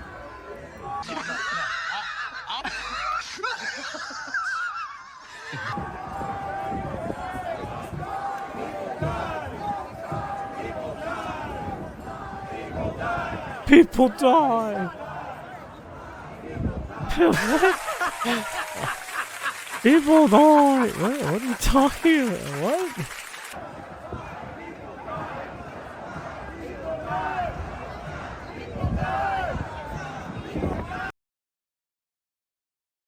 No EPA, no clean water.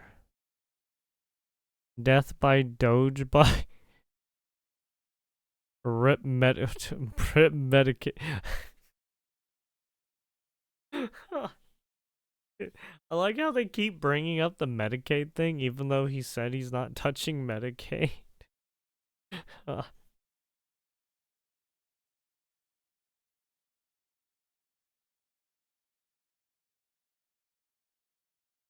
Gotta love people pushing false narratives, right?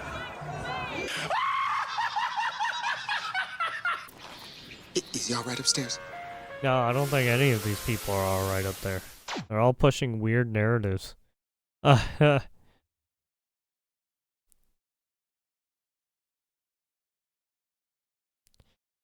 what do we got here? We got the satellite imagery reveals destruction in Myanmar after deadly 7.7 magnitude earthquake.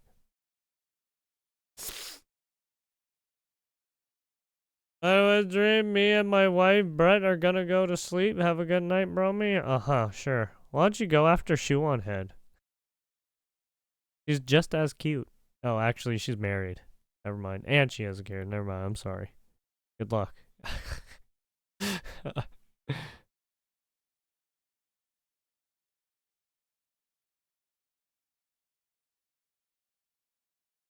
Oh. Yeah, married to me. Ah, yes. Just like every cute lady in the world. Wait, kid? Yes.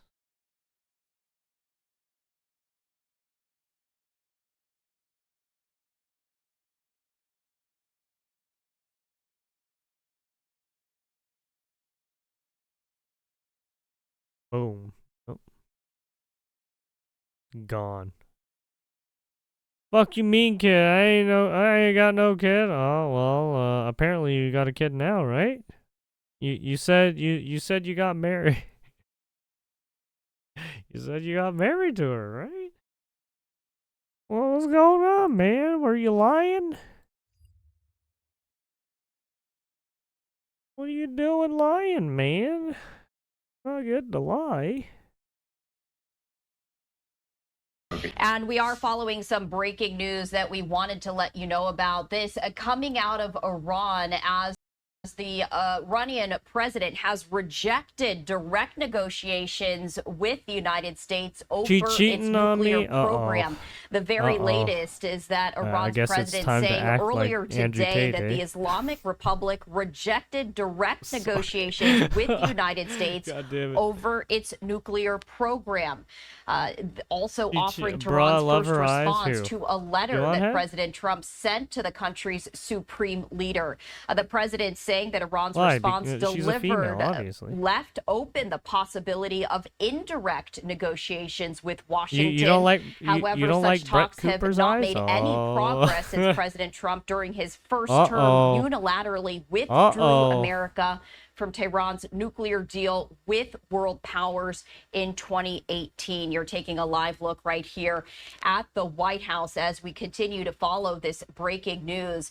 In the years since that, regional tensions have only increased into attacks at sea and land, coming after the Israel-Hamas war in Gaza, which saw Israel target militant group leaders across Iran's self-described axis of resistance. Now, as the U.S. conducts intense airstrikes targeting the Houthi rebels of Yemen, the risk of military action targeting Iran's nuclear program does remain on the table. Iran's president saying, quote, "We don't avoid talks. It's the breach of promises that has caused issues for us so far. The breach of promises, must prove yes. they can build trust." The White House, though, not offering how many immediate reaction to this announcement.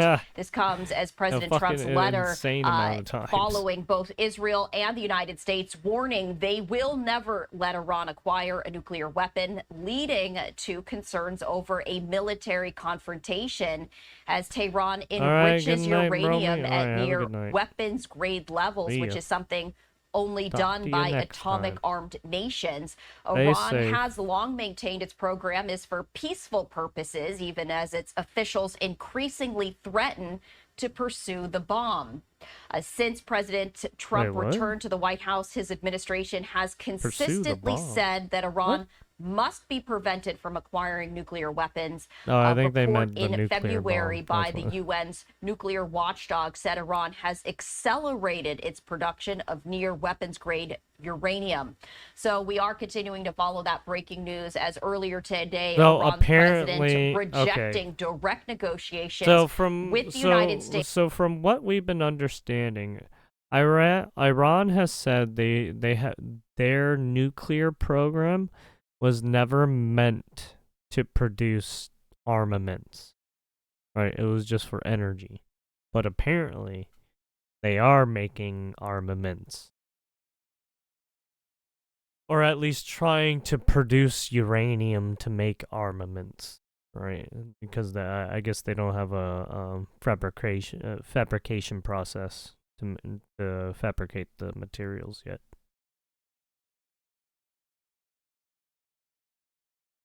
So I guess they're trying, and that's what everyone's afraid of. Iran trying to get nukes.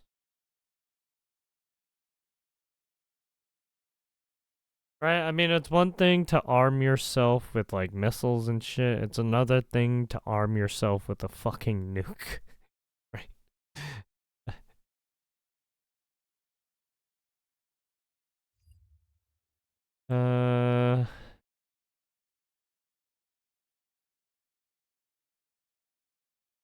What do we got? Clown World? At this point, we do it every day. Every time I find one of these lunatics, I take away their visa. You're saying it could be more than 300 sure, visas? I hope. I mean.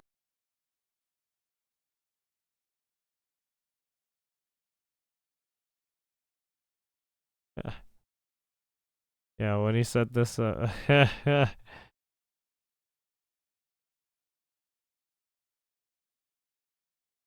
I'm taking your visa.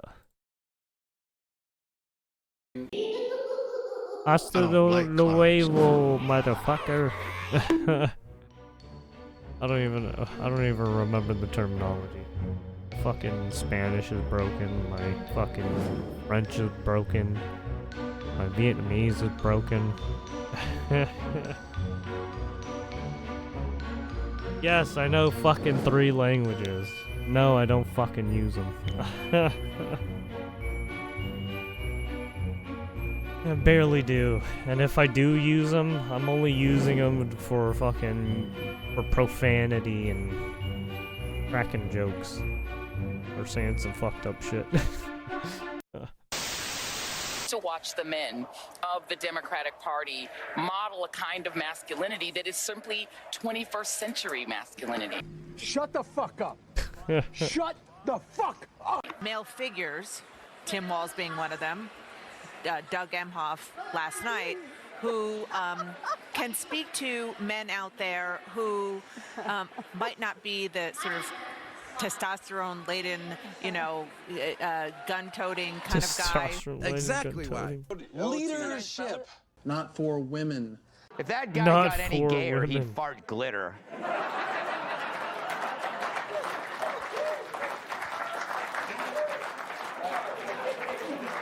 But this notion of masculinity is deeply part of it. That's one of the, I mean, I think it goes, and you can look at the reasons why we've had this sort of dialectic over the Me.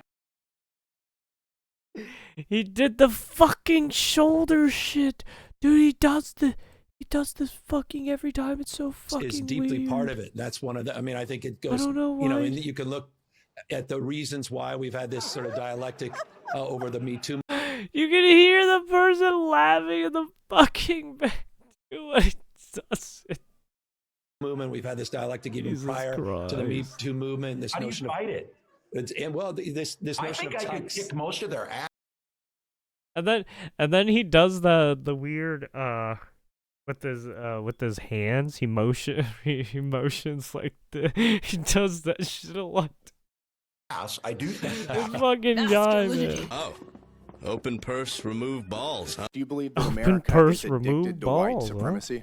I Yeah, believe Archer. that I tweeted that, and as I've said earlier, I believe much of my Great thinking show. has evolved over the last half Or decade. it was a great It show. has evolved. Why did you tweet that? I don't recall the exact context, sir, so I wouldn't be able to say.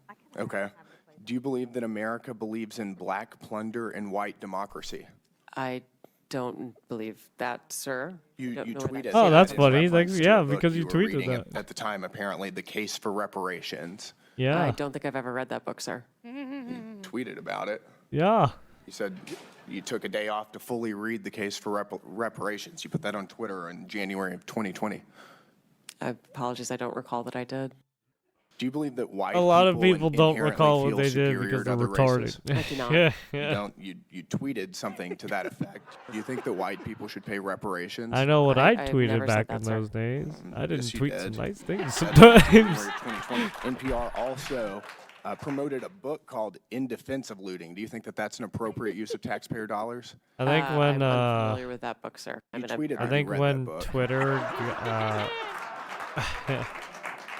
So now that I think when Twitter after the Twitter files, when everyone was when there was no censorship anymore, I said the N-word a couple times. Oh, she has to answer for Just to see. NPR's I obvious was like, bias. yeah, let's She do a can't remember test. any of her tweets condemning white people, calling for reparations, or promoting Honestly, a I book should that have makes the typed out case a for couple looting. of different that proves other she ones. must really think white people are stupid to believe that bull.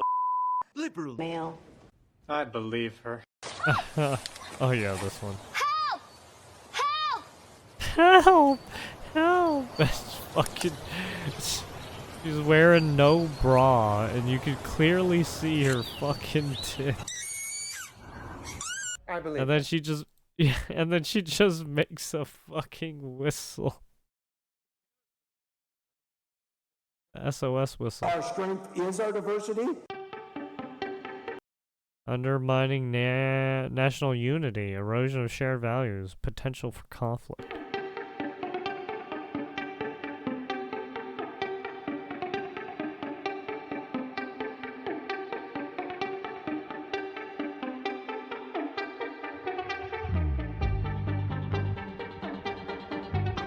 We've been talking about this for years. as a country of immigrants. And we let them define the issue on immigration. We let them define the issue on DEI, and we let them define what woke is. You know what woke means? It means you're a loser.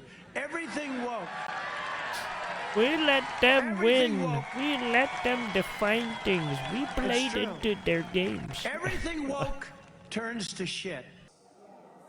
We got ourselves in this mess it's raining. we weren't bold enough to stand up and say, you damn right we're proud of these policies. Oh, we're it was going to put kinda them in, and we're going to execute them. So, wait, you lost because you weren't woke enough? She's #1 at being dumb, the new face of the DNC. Oh my god.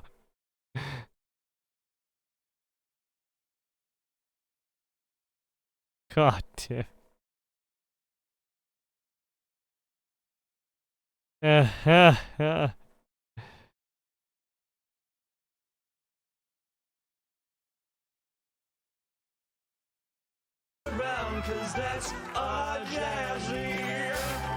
To be clear, free speech is not about whatever it is that y'all want somebody to say. And the idea that you want to shut down everybody that is not Fox News is bull. We need to stop playing because that's what y'all are doing in here. Trying to get like you. What do you mean? Devon, Every mainstream media needs to be shut down, even Fox. Oh, actually, Fox isn't. Apparently, Fox isn't considered mainstream media news. You don't have a code switch? No. But wait, this was her before she went to D.C. It's good to see you in the new year. You know, no one could have told me that when I went down to Austin, now it looks like a little bit over a year ago, that I would be running for Congress. It's just not what my plan was. But what I've always decided is that I would step up when there was a need. I think I can smell shite. Yes, I can definitely smell shite. It might be more than 300 at this point. We do it every day. Every time I find one of these lunatics, I take away their visa. You're saying it could be more than 300 Sure, visas? I hope. At some point, I hope we run out because we've gotten rid of all of them. But we're looking every day for these lunatics.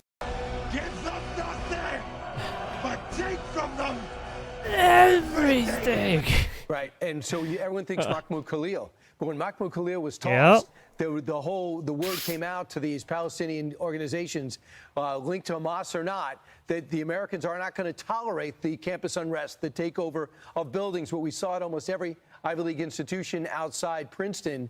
Well, I didn't really see much there. Now, not only is the campus is going to lose, the college is going to lose money, but they're going to lose people. Now, yesterday we found out that we had one person self-deport from Colombia after Khalil was tossed out. And she sat down in Canada with Al Jazeera to talk about what she thought, why she left. Oh, what a great home for her. Yeah. What did she say? The self-deported person. Yeah, went to Canada. Colombia's community. As soon as a green card holder, that's when I realized I have no rights in the system at all. It was only a matter of time before they caught hold of me. Canada. So what? I'm going to do what I want to do. Oh. Oh.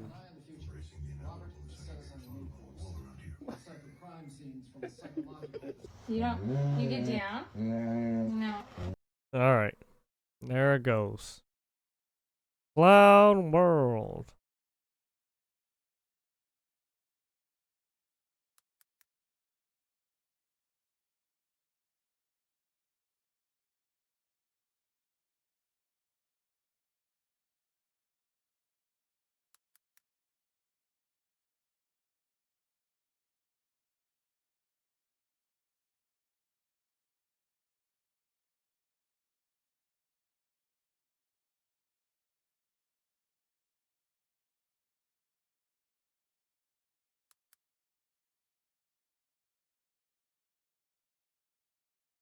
And then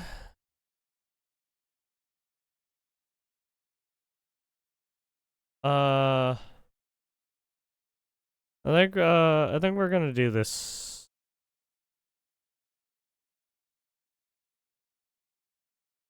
It was a great success. Thank you. It's great to be here. We had a chance early in my tenure to speak over the phone. We've met a number of times and quickly developed a great relationship, like two long-lost infantrymen. It doesn't surprise me. We speak the same language. Understand, we don't speak the same language, but we speak the same language. And we understand what threats look like, what camaraderie means, what brotherhood means, and standing shoulder to shoulder. So thank you again for hosting us. Oh, is this the Japanese defense minister? Yeah. 大臣ありがとうございます。本当に実のある会議だったと私も同調いたします。で、So our Japanese counterparts are here, or they're doing a meeting. 段階で友情関係を築くことができました。これは一人に私たちの軍の経験ということから旧友のような思いで私たちは一緒に関係を構築しているところでありますけども、同じ言葉は話せないかもしれないですけど、軍の言葉という意味では非常に共通するものがあると思います。And it was a privilege to be with you at the Reunion of Honor ceremony yesterday. As we said clearly, today's meetings have affirmed the extraordinary strength of America's alliance with Japan. After today's discussion, it is clear to me that our alliance is the cornerstone of peace and security in the Indo-Pacific. 昨日は日米合同 The 軍事権にご一緒させ Indo-Pacific. てもらい光栄でした。本日の会議を通し、並外れた力を持つ米国と日本の同盟を再確認することができ、議論の後、私が明確に理解したこと、それは日米同盟がインド太平洋の平和と安定の礎だということです。 As you know, President Trump has said America will reestablish peace through strength. President Trump has also made it very Oh, clear. there it is. Peace and through we strength. reiterate, There's the we're term. gonna put Yeah. America first. But There it is. America first does not mean America alone. America's warriors stand shoulder America to shoulder alone. every day with their Japan Self-Defense Force counterparts. Our forces operate and train together across all domains to uphold deterrence. America and Japan stand firmly together in the face of aggressive and coercive actions by the Communist Chinese. また、トランプ大統領も言っておりますけれども、平和を力を通した平和を確立するということ、これは今アメリカでアメリカファーストと言っておりますけれども、これはアメリカ単独ということではありません。米軍の選手たちは日々自衛隊と肩を並べ、あらゆる領域を通して作戦や訓練を共に行いながら抑止に取り組んでいるところです。中国共産党の威圧的な行動に日米は結束して立ち向かいます。 America is committed to sustaining robust, ready, and credible deterrence in the Indo-Pacific, including across the Taiwan Strait. Japan would be on the front lines of any contingency we might face in the Western Pacific, and we stand together in support of each other. That's why today, Minister Nakatani and I talked about the severe and urgent security environment around Japan, and we discussed what we're going to do about it. また、米国は台湾海峡を含めインド太平洋において盤石で万全の体制にある信頼を受ける抑止力を維持します。西太平洋で有事に直面した場合においては日本は前線に立つことになります。そのような状況になった場合、日米で互いを支え合う状況になります。なので今日中谷大臣と日本を取り巻く非常に厳しい安全保障環境について一緒に議論をし、それに対し何ができるかを話しました。We have a robust alliance agenda that will strengthen our deterrence posture, keep the enemy guessing, creating dilemmas for them, and ensure that we achieve peace through strength, as I mentioned.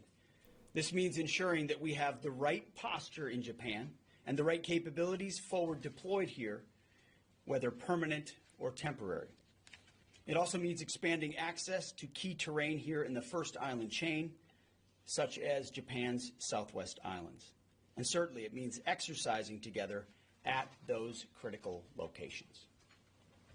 強固な日米同盟が取り組むべき課題として本日抑止力の強化、敵を不安にさせるつまりジレンマを与えるような状況を作ること、そして力による平和の達成が挙げられています。すなわち日本での適切な部隊体制や一時的もしくは常設的に適した能力を前方展開する必要があるということです。これは例として南西諸島を含む第一列島線でのアクセスを拡大し、重要エリアでともに演練することが含まれます。And with that, I want to announce that the Defense Department has started phase 1 of upgrading U.S. Forces Japan to a joint force headquarters. This upgrade will improve our ability to coordinate operations with Japan's own Joint Operations Command, or JJOC. Oh, interesting. And we certainly welcome JJOC's establishment. This past So week, we're going to be more incorporated? You're going to get Japanese Americans it also increases our readiness to respond be stationed? to contingency or crisis, support U.S. operations, and help Japan and Yeah, US it seems forces like they're defend doing more like more joint operations to get 国防 right. 総省として発表したい内容があります。それは在日米軍統合軍司令部への移行、これに伴うフェーズ1を開始したということを発表させていただきます。この機能強化により Well, I mean, not just Japanese Americans, but any basically American who can, right, who's a part of the military and can talk Japanese or whoever's stationed at the, right. 発足創設された JJOC というもの、これに対して私も歓迎いたします。喫緊的な問題に対して迅速に対応できる、調整できる環境が整うことになります。同時にこの機能強化はその日米共同能力の底上にもつながります。私たちが有事 I think I'm gonna speed this through a little bit. 米軍作戦支援も調整することで日本の防衛のみなら They're ず just, 在日米軍 it's a の lot of them just Soon we will add additional personnel in Tokyo and at U.S. Forces Japan headquarters. to conduct activities that will strengthen relaying our the bilateral information to the bonds and deepen Japanese our operational defense minister. cooperation. This also means reorganizing U.S. Forces Japan into a warfighting headquarters, increasing its staff and giving its commander the authorities needed to accomplish new missions. As I mentioned in our meeting, America and Japan, we seek peace. But as my first platoon motto says, those who long for peace must prepare for war. We must be prepared. We look forward to working closely I together mean, you as we must be improve our prepared for warfighting the worst, capabilities, right? our If legality, anything and our happens, gotta prepare. 近々、東京在日米軍司令部の人員増を図り、これら活動を実行することで、 Like you 日米の prepare 絆と for a 作戦協 fire 力を増進させて drill いき or ます。 a 加え right てこ any れ of は在 those 日米軍の drills 戦う that 司令部 you として参列 practice することを for. 示し、人員増のほか、 Right, you do these joint 宣言 operations to build していきます。 camaraderie, 日米は平和を求めています。 morale, 私が招待長によく部隊に言っていたこと、 right, それは平和を求めているの chemistry. であれば戦争の準備をする必要があるということです。ですので緊密に協力をしていきながら戦闘力、殺傷力、即応力を共に And learn how to operate better as a team. ありがとうございます。 So, yeah. There's nothing wrong with doing any of this. Japan has such a class, we don't hear about the past. Instead, we look for the future as allies. Well said, sir. Let's go. U.S., Japan, America first does not mean America alone. We value our allies. Oh, there you go. There you go. If you want to read any more Orbeez. Alright, let's see what Mr. Trump said. Mr. President. Full Air Force on one gaggle. We had a good time this weekend. We had a lot of very interesting things happen. I think we're making a lot of progress on Ukraine and Russia. There's always conflict, but I think we're making a lot of progress getting it stopped. We just want to see thousands of soldiers a week stop dying. God, I can't hear anything. Can we get a better one?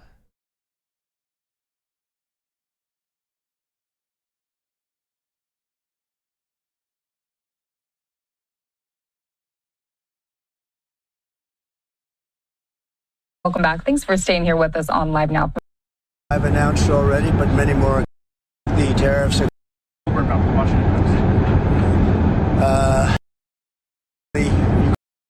Decision about what we're looking at a lot of things. We have big meetings coming up, as you know, in Saudi Arabia. That's going to include Russia. It'll be Ukraine. We'll see if we can get something done. I'd like to get something done. A lot of people died this week, as you know, in Ukraine. Not only Ukrainians, but Russians. So I think everybody wants to see it get done. We're going to make a lot of progress, I believe, this week. Is President Putin disrespecting you by attacking Ukraine when you're trying to make peace there? Is President Putin disrespecting you by attacking Ukraine when you're trying to make peace there? What did he do? Well, he's attacking Ukraine. Is he disrespecting me? Yeah. Who are you with? I'm Michael Burkoff, the Washington Post. You've lost a lot of credibility. Go ahead. What else? Mr. President, question on Robert. Go ahead. Americans who have seen the retirements. Is he attacking me? Is he attacking me? Oh, I think the tariffs are going to be the greatest thing we've ever done as a country. It's going to make our country rich again. We have many companies, as you know, auto companies are opening up plants now. We've had 4 or 5 announced already, but many more are coming. And we're basically going to take back the money, a lot of the money that we've given away over many decades. We've lost our jobs, we've lost our factories. We've lost 90,000 factories since the beginning of NAFTA. It's not that long ago. 90,000 factories, think of that. And we're going to get them back, and they're coming back, and they're coming back in records. Look at what happened with the big chip company, the biggest in the world, by far the most powerful chip company in the world, from Taiwan, and they're going in with $200 billion of money, and they're going to build something that's going to give us 35-40% of the chip market in just in one company. No, it's going to bring it back, and I think it's going to make us bring us to a level that we've never had before. Is there going to be a government shutdown this May? Many of your supporters are concerned about your supporters are attacking SCOTUS Justice, Amy Coney Barrett. You put her on the bench. They're saying she's a DEI hire. Do you regret putting her on the bench? Look, she's a very good woman. She's very smart. And I don't know about people attacking her. I really don't know. I think she's a very good woman. She's very smart. Is there going to be a government shutdown at the end of this week? Could happen. I mean, the Democrats want that. They want to destroy the country. So I can't tell you, but it could happen. Supreme Court it shouldn't have happened. People tried to do that shit. It probably won't. I think the CR is going to get passed. I mean, just look at some of our politicians asking the Supreme Court to do certain actions, right? When they wouldn't stand up for 2 of the young ladies were killed by illegal aliens. One with the cancer, the young man with the cancer, and all you want to do is stand up and applaud the man and the boy, the young boy, and nobody's ever seen anything like that. Yeah, the young boy with the cancer. They've lost their minds. Mr. President, are you alarmed by parents, rhetoric from right, who lost their children to illegal migrants killing their children? No, they took that rhetoric back, as you know. They were very tough, and I said, whoa, what's that all about? That rhetoric was taken back. You know that, right? My question to you is... I mean, but if you know that, why would you ask that question? Yeah, at some point I will. I have a very good relationship with President Xi. Very good. And at some point I'll be meeting with him. Sir, do you think there's going to be a deal on TikTok soon? There could be. We're dealing with 4 different groups. And a lot of people want it, and it's up to me. So there could be. Oh yeah, apparently Mr. Beast wanted a piece of it.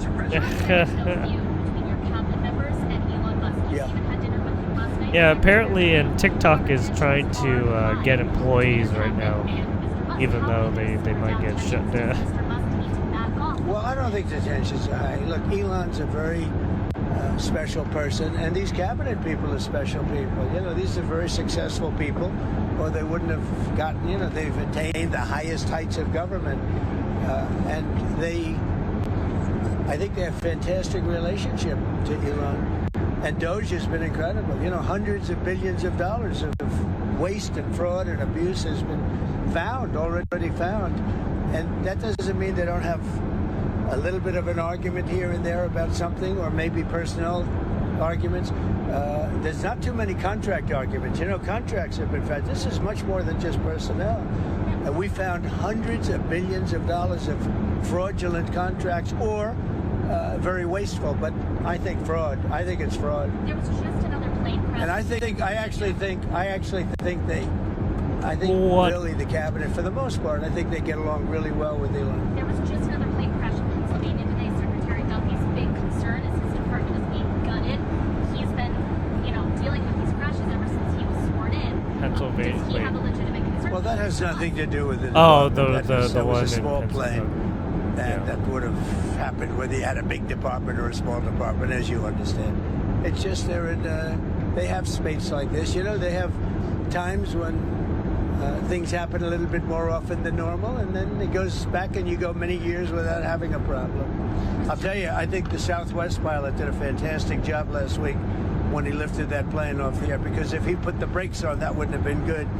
And I think the license should be maybe revoked for the plane that got in the way from the pilot, revoked for the plane that got in its way. But the way he immediately stepped in the gas and lifted up, as opposed to, thinking for about 3 seconds when it would have been too late. The Southwest pilot or pilots they did a great job. Russia, China, and Iran are doing military exercises together. Does that concern you? No, not at all. Not at all. Why not? Because we're stronger than all of them. We have more power than all of them. I rebuilt the military. Unfortunately, Biden did nothing with it, but I rebuilt the military. But we don't want to even talk about that. I think if you look at what's happening, and if you see what we've done, and if you see where we've come, and let's see what happens with the whole Russia-Ukraine thing. I think you're going to have eventually, and maybe not in the distant future, you're going to have some pretty good results coming out of Saudi Arabia this week. Are you going to resume aid to Ukraine if they sign the minerals deal? Oh yeah, I think basically they will sign the the minerals deals deal, right but we now want are them to- happening I in want them Saudi to want Arabia. peace. Right So now, we have to kind of wait and see. Well, right now they haven't what's shown gonna it to happen. the extent that they should. I think right now they haven't, but I think they will be, and I think it's going to become evident over the next 2 or 3 days. I think eventually, look, we have to have peace, and I'm doing this. Money is one thing. We're going to lose. We spent $350 billion on this, but the big thing, human life. Thousands of people this week. Thousands of young soldiers died this week.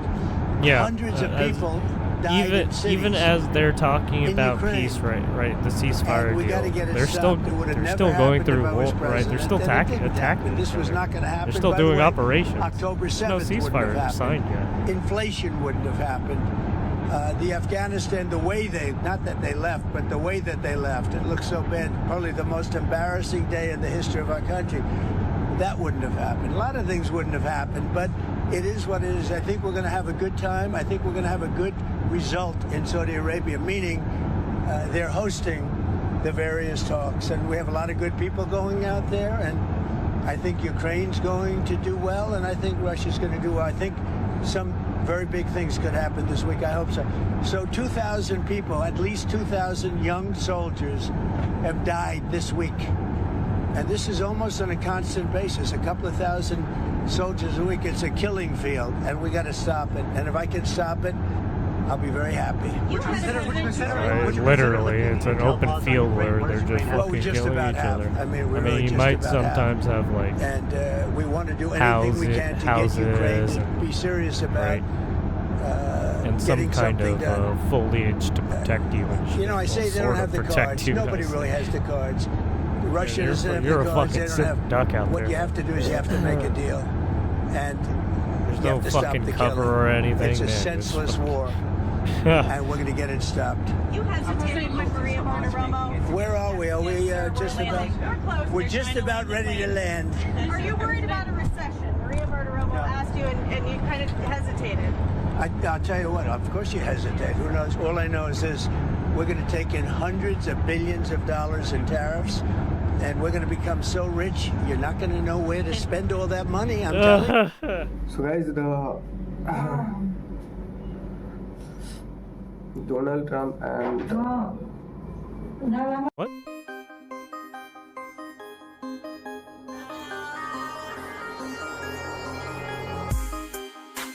What the hell just happened?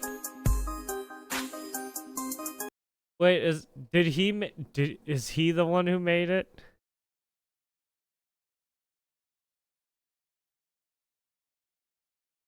America First? Where is this? Oh, outlying islands. Oh.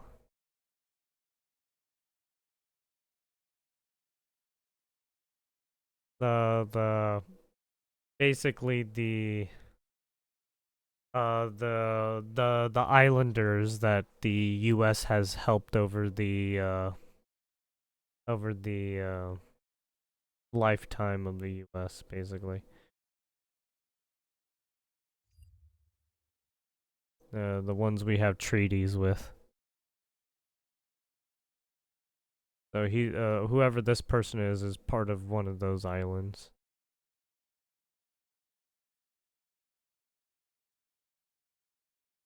Well, there you had it. He gave us, well, he didn't, he basically took the,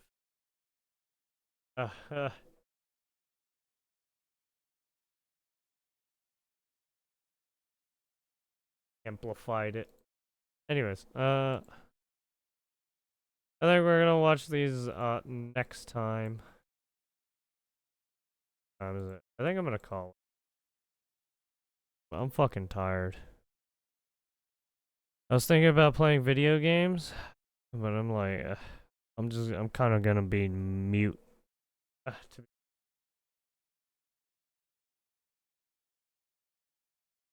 But yeah, I think I'm just gonna call it. I'm fucking exhausted, to be honest. I'm getting, I mean, I'm on spring break now, so it's like, I kind of need to recoup a little. I've been, working on schoolwork like every day. Not only that, but I also have,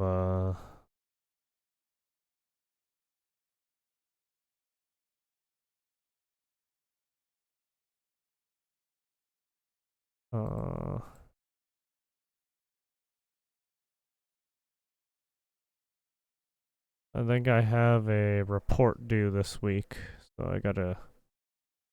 I gotta do some stuff this week at some point for my report. Anyways, yeah, I'm gonna call it. Just probably just rest up. I will be back on later today. We will watch these, and then watch any news that comes up, and then hopefully play some video games finally. Thank you for watching. Much appreciated. Have a wonderful evening, day, night, whichever it may be.